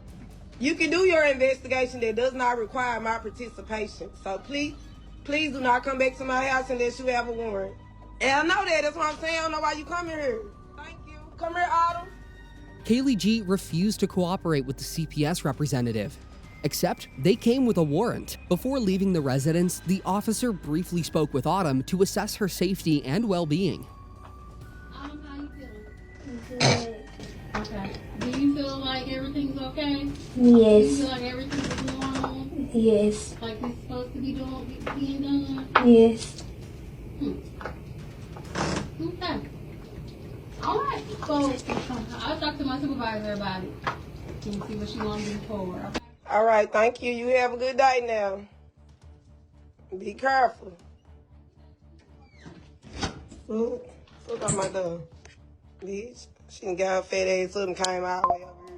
Somehow I spoke to you on the phone. Bitch, you should have got your fat ass up and came the first time, ho. Interestingly enough, the officer she spoke about disrespectfully worked for the same service she had once contacted as a child for help in disputes involving her own mother. It done been times I done been sitting in my room, she done came in there with the chair and just repeatedly whacking me, and I can't do nothing but ball up like this. So I'm the black sheep of the family because I call CPS on my mama. Every boyfriend my mama had touched on me. Every single last one of them. Every man she brought around touched on me. Every one of them. And I told it. I sure did. I told it. After the CPS visit, Kaylee G came online to give her supporters the gist about how it all went down. I think that's what it was. They thought I was going to get scared when CPS came. Only people that get scared is people that are abusing their kids. I know I'm not abusing my kids.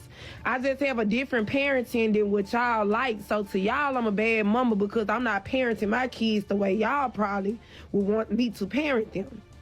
They don't make me a bad mom.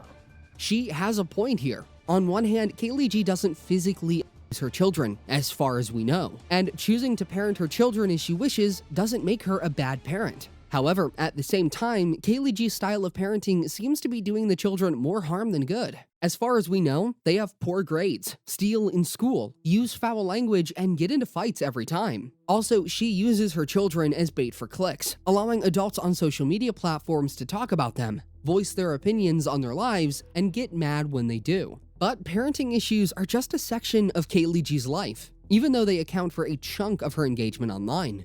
Before we go further into the video, it's important to get familiar with Kaylee G's chaotic and never-ending beef histories with her baby daddies, ex-friends, and influencers. For now, we focus on her beef with Accusations, another TikToker. It ain't nothing authentic about what Accusations do. Accusations lie to y'all every other month and say that she pregnant and she don't be. Accusations be lying to y'all, telling y'all that she got BV, and I know for a fact that girl ain't never had no more. She probably have had it. Everybody had BV once in their life. But the way she be mudding it like she got BV, I know Accusations don't got no BV. Like, when she be talking about she stank down there, she just be sitting up there camping for views. I actually be like telling y'all real shit that it happened in my life, like in real time. And y'all just can't take that. Like, I don't know. I don't give a what Accusations clap back and say, and I'm not gonna respond. Once I say what I say, that's dead. I don't care. Everybody and their mama sit on the internet and have an opinion about me, but y'all think I'm not supposed to speak on nobody. I don't give a fuck.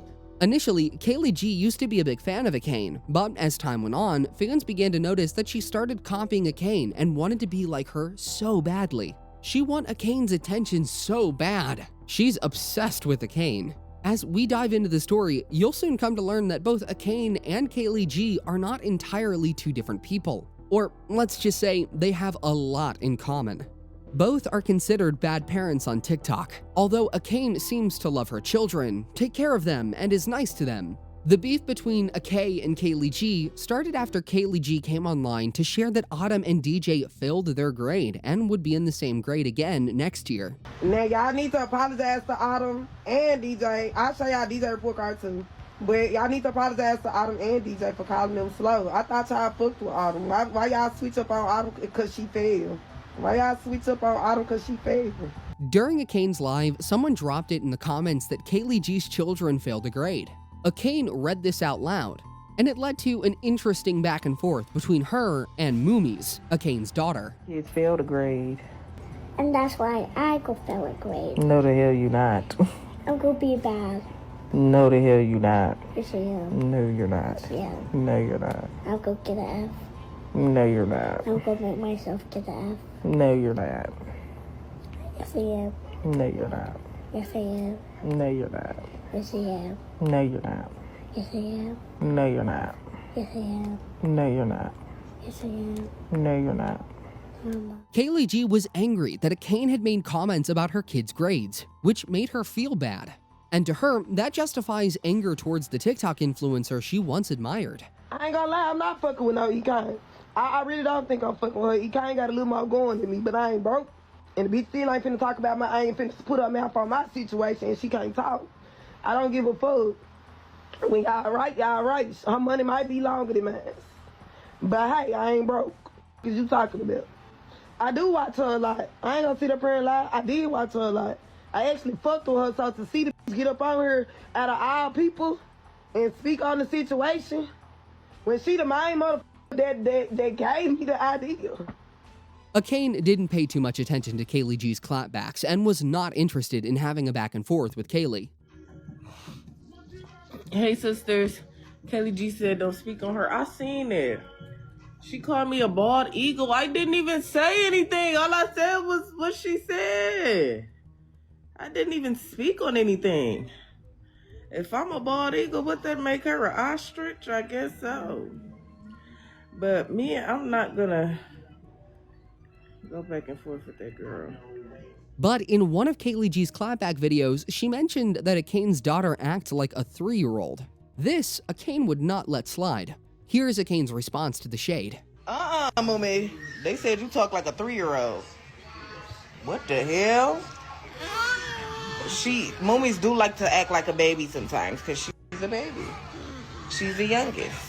But my mommies is very smart and articulate. 1 plus 1 is 2, 2 plus 2 is 4, 4 plus 4 is 8, 8 plus 8 is 60, 60 plus 16 is 32, 32 plus 32 is 64, 64 plus 64 is 128, 128 plus 128 is 256. Ooh, now clock that one. 256 plus 256 is 512. Ooh! Now tell that girl in that little ass bathroom, let's see her daughter do that. Let's hear that. Let's hear it. From Acane's angle, all she did was read out a comment. Moreover, the entire situation would have been avoided if Kaylee G had been a better parent and hadn't lied on TikTok that her children failed their grade in school. I know, I seen a clip you said your kids fell for clickbait. If you have to use your kids failing as clickbait, then that's you. I'm not, if anything, what I'm saying about my kids is they gonna be doctors. They're gonna be college graduates. I'm not saying my kids fail for clickbait. For what? Make a clip saying your kid's gonna be the smartest motherfucker in the world. How about that one? Make a clip saying your kid's gonna do everything that you couldn't do, cause you that bitch. Make a clip saying that. Don't make a clip saying your kids failed just to get clickbait. For what? For what? But towards the end of the video, Acane mentioned that she's open to putting an end to the beef. That's that. Kaylee, we is not beefing. We one of the same motherfucking boat, okay? We just moms out here trying to make it. We just out here trying to make it, honey. Now, how we make it is 2 different things. But quit, please. Please. If Ekane wanted to speak on you, Ekane would have spoke. Ekane don't hold her tongue for nothing, but I also don't speak on people, regular people just living their life. I just repeated a comment, queen. I love you. Keep prospering, keep taking care of your kids, and do what you need to do. In another video, Kaylee G apologized to Acane for all the bad things that she said about her and her children. Kaylee G is saying that if all that Acane did was read the comments someone dropped on her live, then she's genuinely sorry for how she reacted. She said she wasn't talking about you. She read somebody comment and that's what happened.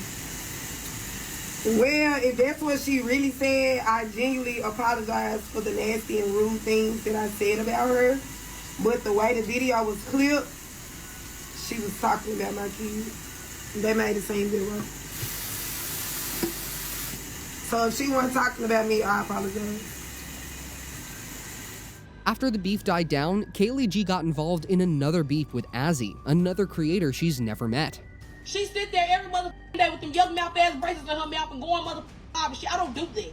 I only get my money from the Creator Rewards program. I don't get my money from no live views or nothing because I barely go live up on it. But I'm just saying, you got Ekane and her baby daddy You got Clarence and what you call it? You got the other couple that just got engaged up on TikTok. What's their names? I forgot. But you got all these couples on here, and you just decide to come for Azzy and Joe. It all started after Kaylee G, during a TikTok live, mentioned that Azzy's man Joe was ugly. Y'all be on there boosting shit up like that, egg and shit like that on. But when I post my ugly ass, y'all got to remind me that my nigga ugly. Why y'all ain't telling this bitch her nigga? Cause he for sure is. I be admitting when my nigga ugly. Why y'all ain't telling her nigga ugly? Y'all on there, ooh, y'all so cute together. Tell her ugly, baby. The same way y'all be doing me. When fans told her she was doing wrong for talking down about another creator's man unprovoked, this was Kaylee G's response. Somebody would roll it. Y'all can say whatever the y'all want to say. But I can't say nothing. Like, I don't got a mouth, I don't got a freedom of speech. I can't say nothing. Somebody send me something, I'm on live. I'm sitting in my own house. I can't talk about something. That make me a hater. Y'all use that hate word too freely. I'm not no hater. I just got a mouth on me. But a hater is crazy. Two, fuck y'all too. I wouldn't give a if y'all unfollow me. If you don't like me and you feel I'm a hater, unfollow me. And I'm here to tell y'all right now. I'm here to tell y'all right now. If y'all waiting on a apology, bitch, he won't. Ever happen, ho. He won't happen. Things got really messy, and they both began to say nasty things about each other's kids. Azzy called Kaylee G's children's names and said other really bad things about them. Kaylee G also made some remarks about Azzy's autistic child. But that was not all. Kaylee G, as usual, went below the belt this time, and went as far as making multiple videos calling out Azzy to fight. So, I was asleep, y'all. Hold y'all horses. I was asleep. Girl, I'm tired of your ass. Tell me where you want me to meet you at. I'm going to meet you today. Where you want me to meet you at, so I can go and shut all this Caitlyn ass and shit up, because you ain't whooping me. You ain't with me, and I'm finna show you. I'm finna show you that. I don't even got shit else to say. Where do you want me to meet you at? And please, girl, show me me and your baby daddy DM. Because I'm pushing P. I ain't never jumped in a nigga inbox. So stop it. I feel like you probably ain't got nothing else to argue with Joe there. And now you want to come with me. When I said something to you, you ain't say nothing. It's I'm picking on you. Now you wake up today and talking about you on it. Girl, tell me where you want me to meet you at before I go get my hair done. So I can come whoop your ass real quick and go get my hair done. Thank you. Further, Kaylee G shared that she had paid one of her followers to get Azzy's address. The fact that you think that I'm sitting here sending myself these emails is crazy. Somebody's really emailing me all your business. And I'm just waiting on them to send me your address in the email, because they've been sending like some real valid ass shit in this email. And I'm just waiting on them to get their address. They say they gonna get it for me, boo. Sleep tight. This video was what changed everything. The next morning, TikTok banned Kaylee G's account with about 3 million followers. TikTok finally got tired of Kaylee G beefing with other creators, bullying kids, and doing nasty things on TikTok Live just to get likes and engagement.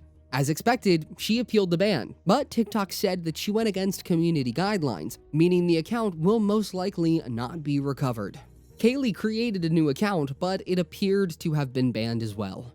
Maybe this TikTok ban will be a wake-up call for Kaylee G, a chance to step back, spend more time with Autumn and her other children, and rethink what she shares online. I have been fucking humble. I have been so fucking humble. I have been humble. And you know I ain't did shit. You came on my stage talking about some what, cause you knowing that shit. And you know I really ain't did shit to y'all. And I'm done, bro. I'm tired. Grit Baby had the perfect plot, a single black woman with 5 kids struggling with economic realities. So naturally, her page gained a lot of traction on TikTok and Facebook.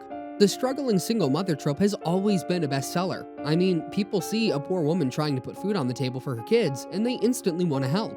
She had over 500,000 people watching her every move. During her live streams, she always got gifts from people who wanted to support her. Rather than capitalizing on the publicity and building a brand that would last for years, Grit Baby chose a dark path. She started fighting other influencers during collaborations.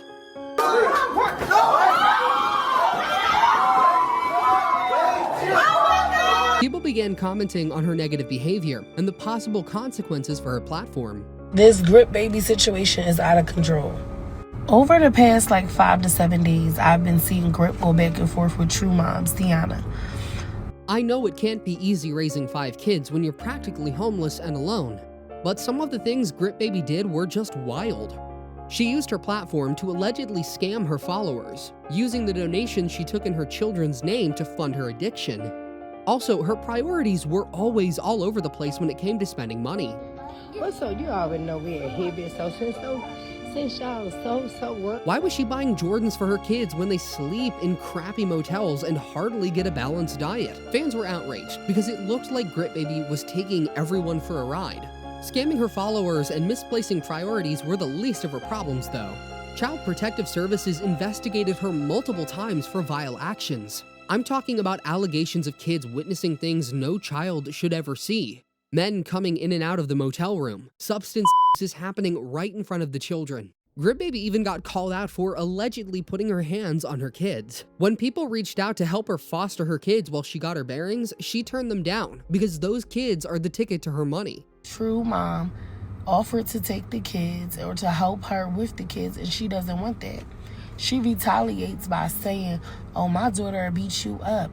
It just kept getting worse from there. Now people have finally had enough. We may be witnessing the end of Grit Baby's reign while watching her lose her kids in real time. Toward the end of 2025, her main account with 525,000 followers was banned. Whatever was left of her reputation was destroyed.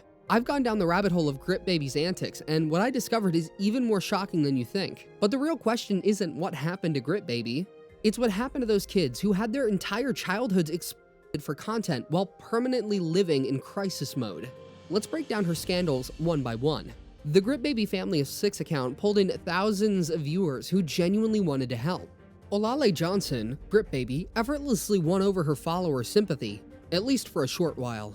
People found her raw, unfiltered, chaotic content relatable, and they wanted to help her in any way that they could.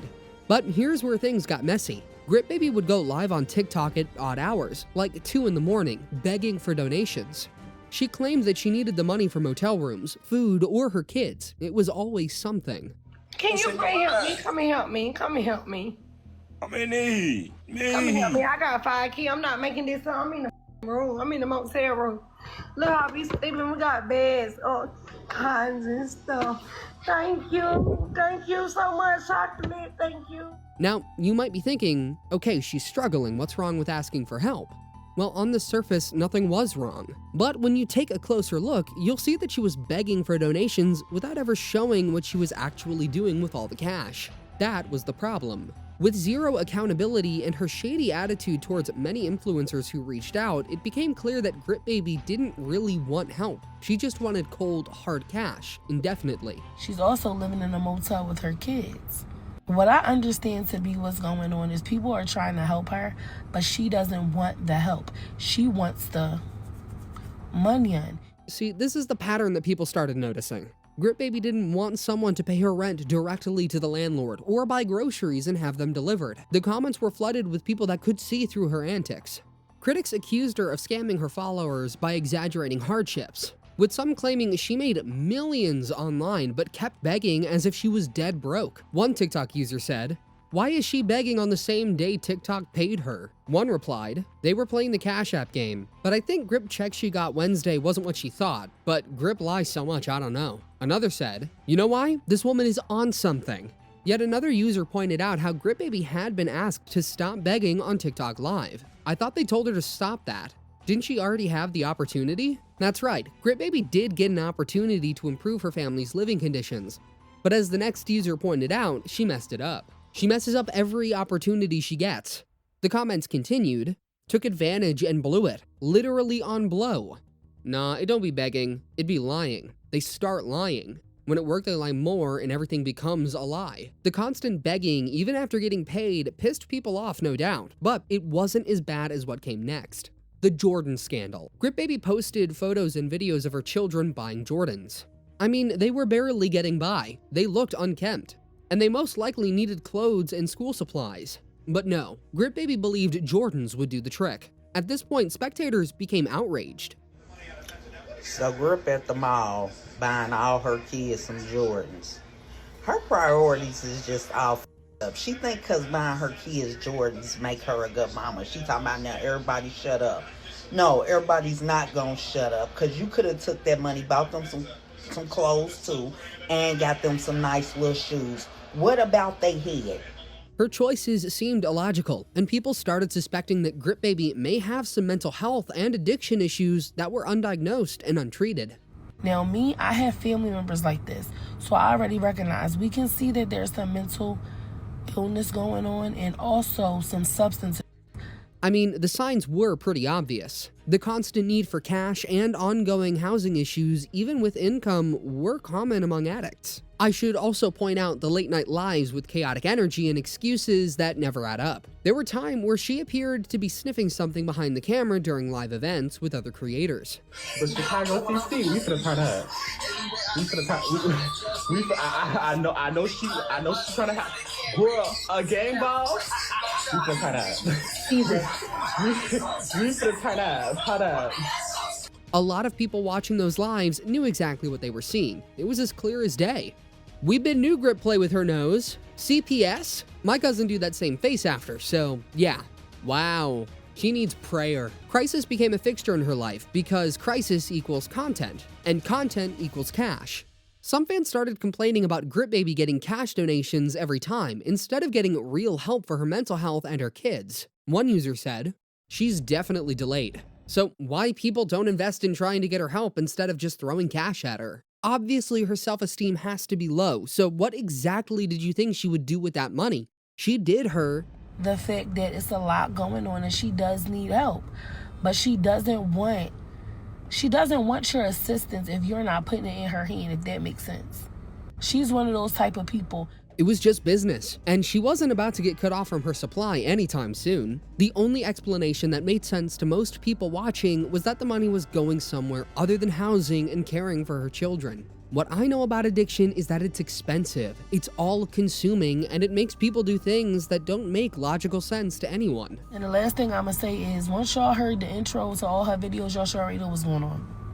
And as more and more people began questioning the donation scams, scrutiny of her entire life intensified. People weren't just asking about the money anymore, they were looking at everything. And that's where the child neglect and endangerment allegations started to surface. Supposedly, she moved down to North Carolina to be with a guy who's now selling $50 pictures of her in inappropriate situations. Grip Baby admitted that Child Protective Services investigated her for unsafe living conditions. And we're not talking about 1 or 2 calls. I'm talking about repeated CPS investigations. The kind of pattern that tells you something is seriously wrong. Everyone was sick of what they were seeing and just had to get involved. And Grip only show us what the money could buy. When it comes down to the things that money can't buy, like teaching them shit, showing them respect, giving them respect, she cussed Miracle out on live for smelling musty, like it's not her fault as her mom to teach her how to not be musty. The situation alone was concerning. These kids were bouncing from motel to motel, but I'll dive deeper into that later. There was no consistency in their lives, just chaos, crisis, and cameras documenting all of it for hundreds of thousands of viewers. Now she done moved from Georgia all the way to damn North Carolina with these kids, got them living in a damn motel room. Now the little girl telling people how she waking up seeing Grip on top of a man and the man... But it got so much worse than just unstable housing. Allegations including having men visit while kids were present, potential addiction issues, and one incident where her daughter reportedly witnessed explicit acts. Let me repeat that because it's important. Her daughter, a 12-year-old, allegedly witnessed her mother having with a man. According to the report, during this encounter, the man made eye contact with the child and kept going. Now the little girl telling people how she waking up seeing Grip on top of a man and the man looking her dead in her eyes like, what is going on? This isn't just neglect. This is active exposure of a minor to activity. This is potentially criminal child abuse. It allegedly wasn't even a one-time thing. The internet was flooded with angry people.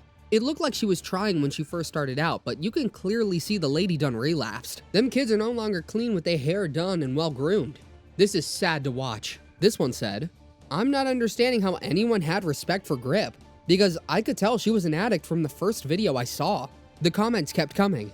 People have called. The issue is that she doesn't have a permanent address right now. In Georgia, CPS came and said they were fine. People know where the hotel is. Trust me, I live in North Carolina.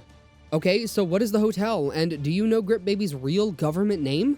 There are things that need to be conducted and posted so that people can really call CPS. 5 people in one room is not safe housing. Automatically, they're getting taken on that fact alone. Think about what that does to a kid. You're living in a cramped motel room with your siblings and your mom, and you're watching your mother engage in behavior that you're too young to fully understand, but old enough to know is wrong. The CPS investigations kept happening. Viewers would watch a live video or see something concerning and call it in. Then, Grip Baby would go on another live complaining about people calling CPS on her, acting like she was the victim in all this. In one video, she added the kids to the mix. For them to be around me. So what I need for y'all to do is try a little harder and my kids have something to say. Y'all need to stop calling CPS over and over again, because they ain't gonna do nothing, honey. Why they ain't gonna do nothing? Call CPS on yourself. Why they ain't gonna do nothing, because our mom take care of us real good. She got our Jordans, floors, clothes. Look at these cute clothes I got on. She got hair. She got my hair What you got done. to say, Henry? Come on, stop, 'cause I got to be in the camera. Professor, you don't gotta speak yourself. But here's the thing, if people are calling CPS on you repeatedly and CPS keeps investigating, maybe the problem isn't the people calling. The problem is what they're seeing and what makes them feel like they need to call. The question everyone kept asking was, why hasn't CPS taken the kids? With all these investigations, all these reports, all this evidence being documented on social media for everyone to see, why were these children still in her care? And the frustrating answer is that CPS doesn't remove children easily. The threshold for removal is high and the system is overloaded. And sometimes kids stay in situations that everyone knows are bad because the system is just too slow or overwhelmed to act. And with Grip repeatedly humiliating her children, it's kind of getting out of hand. On one occasion, she called her daughter out for smelling bad on live, with thousands of people watching. That's nigga, babe. Can't take it. Hurry up. This was ironic because it's Grip's responsibility to teach her daughter personal hygiene, a fact that people were quick to point out in the comment section. If the child hygiene is off, who's to blame? Mom, Grip, you got a note or two. I was thinking the same thing. She's so doped up and all over the place. Just need to stay off the damn app before she be locked up. Already enough screen recorded evidence. Apparently the mama don't clean herself properly either. I used to hate when my mom did this, but never really explained how to take care of myself, so I had to figure it out. People out here like her, and I've lost 3 pregnancies. Such a shame, those babies deserve better. Grip looks stanky herself while she's trying to embarrass her child. She's telling her to hurry up, but she's still putting her headscarf on. Grip wasn't just accused of disrespecting her kids, she was also accused of shouting at them, cursing at them, and even being physically rough on them during live events. Grip time family of 6. You. Don't say that. You say it again. I'm gonna get you. Do you understand me? The Grip time family of 6. That's it. All together. Okay? Yes, you heard that right. She threatened to get her daughter if she didn't follow her instructions, and this wasn't the only incident. One time, a cousin of Grip Baby came on live talking about how 2 of Grip's kids overdosed and had to spend days. Grip responded to these allegations immediately, explaining her side. Since you don't know what's going on, I'm gonna tell you what's going on. This story happened 2 years or 3 years ago. It happened in May. 2 of my kids, Miracle and Alfred, had got hooked to some weed edibles, some TLC weed edibles, gummies, the edibles, but they were the bills. They got hooked to them. My sister introduced me to them. I ain't known anybody. She admitted that the children ingested weed, or THC edibles, when she wasn't looking, and said she only figured it out when their behavior seemed off. Her initial solution was to give them some milk. In her defense, they didn't overdose, but got a little high. Now I'm seeing the difference. I'm seeing they about to drive it, they can't hardly stand up, they just keep laughing at everything. It just stared me so bad. I had to make a decision, well, what should I do? So I had gave them some milk. Yeah, give them milk. That seems to be the logical thing to do when your kids ingest drugs. While she didn't deny the incident, her tone made it seem like it wasn't such a big deal. Instead of calming her fans, her video only made them angrier. Some pointed out inconsistencies in her story. In the original story, she say Alfred was asleep and Miracle was the one look fool. She never even stated she gave them milk. Cause how you gonna give both of them milk when one was knocked asleep? Others blamed CPS for failing the children. Plenty of social workers will tell you after 2-3 weeks, baby, you get them kids back. If it's not meth, unfortunately, y'all gotta know. These children were paying the price for their mother's choices every single day. They were living in motels, being exposed to things no child should see, having their worst moments broadcast to strangers. In all this, Grip wasn't fazed. In fact, she went after other influencers who dared to call her out or offer to help her, creating drama everywhere she could. Let's start with the beef with True Mama, also known as True or Deanna. This one was big because it went on for days and really showed how Grit Baby responded when someone tried to help her children. True Mom offered to take the kids or to help her with the kids, and she doesn't want that. She retaliates by saying, "Oh, my daughter will beat you up." True Mama offered to take some of the kids or help with them. Like, this is another mother seeing children in a bad situation and saying, "Hey, let me help."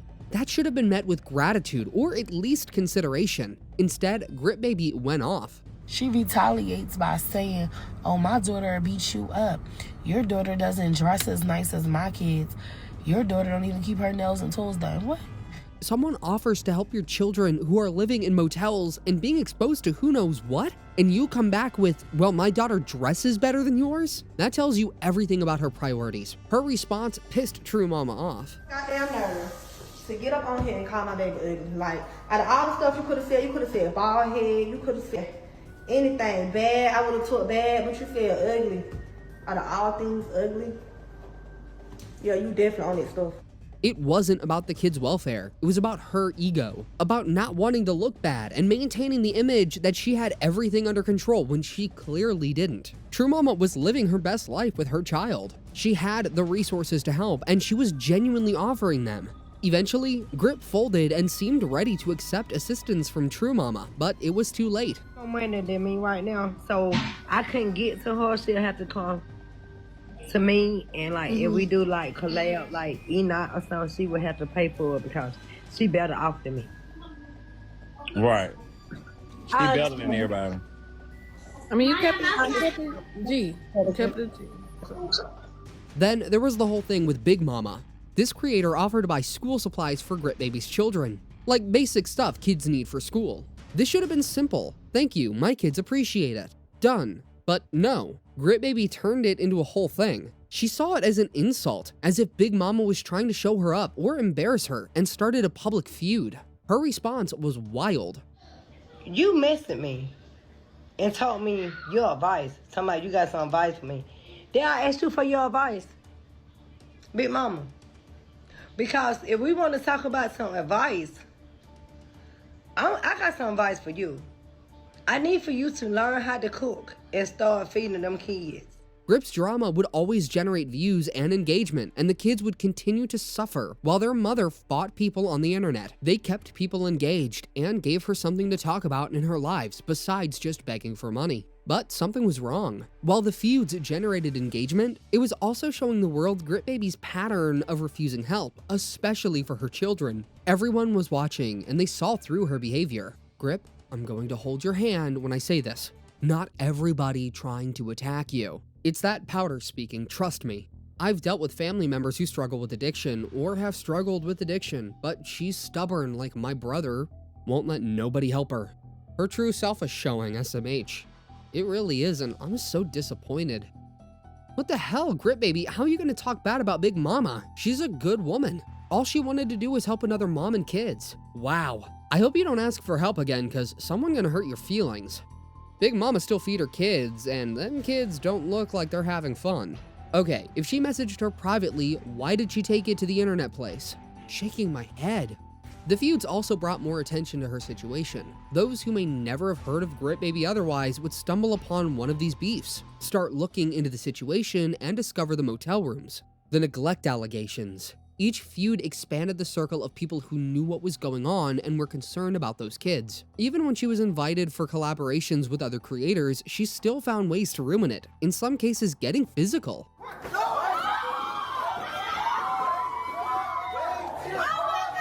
That clip was from The Messy Mad Show, a digital reality television series streamed on Kick.com, hosted by White Boy Madge. Grit Baby was invited along with some other creators for an episode on the show. It was a great opportunity for her to create more buzz and drive more traffic to her page. Instead, she decided to start a fist fight after a little provocation on the set. Creators became wary of inviting her to their shows, limiting her ability to grow in the industry. By the end, she had burned bridges with pretty much every creator who might have helped her, when everything fell apart. When her primary account got banned and the money started drying up, there was no safety net. She had made sure of that herself. But her current situation is worse than simply losing her TikTok account. She has a serious housing problem that she hasn't been able to overcome for years. This has led to drama of its own. One of the factors that viewers complained bitterly about was the fact that Grit Baby and her 5 children didn't have a permanent address for years. All 6 of them were bouncing from one cheap motel to the other, and when she managed to rent an actual apartment, unfortunately stability didn't last. Grit Baby called the motels suites on her live streams, trying to make it sound better than what it actually was. But everyone watching could see the truth. As if that wasn't bad enough, Grit Baby allegedly moved to North Carolina to be with some guy. Supposedly, she moved down to North Carolina to be with a guy who's now selling $50 pictures of her in inappropriate situations. It just looked like Grit Baby was making one wrong decision after the other. It was just so unfair because her kids couldn't have a normal school experience. I mean, how do you maintain enrollment when you're changing motels every few weeks? How do you do homework when 6 people are crammed into one room? How do you have friends over when you live in a motel? When people brought it up, she became defensive and, in some cases, tried to glorify it. During one live stream, Grit Baby bragged about laying a whopping $901 weekly to stay in her motel. Listen. Hey, can you tell them a street one like that down here? Please. It is 901. I ain't got no lie. Come on here, saying I'm struggling. I'm paying 900. Do this look like I'm struggling? After much pressure from her fans, Grit Baby finally rented a house, a big 5-bedroom house that was more than enough shelter for her family. Things were looking up until late 2025 when her landlord gave her an eviction notice. So Grit Baby got 9 days to get out the house before she get evicted. The situation was so bad that the landlord created a TikTok page to say his own side of the story and post arguments he had with Grit Baby. At one point, the police got involved. He posted a video of the conversation he had with the police explaining that he was already running maintenance on the property. Coming to do maintenance because they've just been saying that I haven't been doing maintenance on the property and things like that. So I was just making sure that I was giving them notice, letting them know I'm coming back, things like that. So I did it yesterday. So that's why I'm back today to go in and actually repair the things that she said that I didn't. When Grit Baby refused to resolve the issue with civility, the landlord was forced to evict them from his property. This meant the family was facing not just continued motel hopping, but the loss of what might have been a brief period of actual stability. And for the kids, that's traumatic. To finally have a place that feels like home, only to lose it because of your mother's choices and behavior. As usual, Grit Baby was riding the wave and enjoying the chaos that came from her drama with her landlord. The landlord clearly had a case. Grit Baby was being a menace, but she was simply too proud to accept correction or live peacefully with anyone. In fact, she took the landlord to court over the eviction, rather than looking for a way to make peace and retain the property, or even a way to leave the property. She claimed that the house wasn't worth the price the landlord was requesting in the first place, instead of admitting she and her kids needed to take better care of the building. $2,000 a month for some don't even deserve $2,000. He charged me $2,000 for a 5-bedroom and I ain't got number 4 bedrooms I can use. Ain't none of these foes did in this house. But now you mad at me because I went to try to pay my light bill today. Now he want that money. The comment section was divided. One group defended the landlord and called Grit Baby out, while another group supported her and encouraged her to leave the house immediately. $2,000 for a 5-bed is generous in the US economy. She was just bragging about how nice the house was when she moved in. I would cry if she was my mama. Take that $2,000, use it as a down payment for a mobile home. Then your payment can go down to $200 to $800 a month until it's paid off. It made sense that Grit Baby sabotaged her opportunities for stable housing shortly after moving in.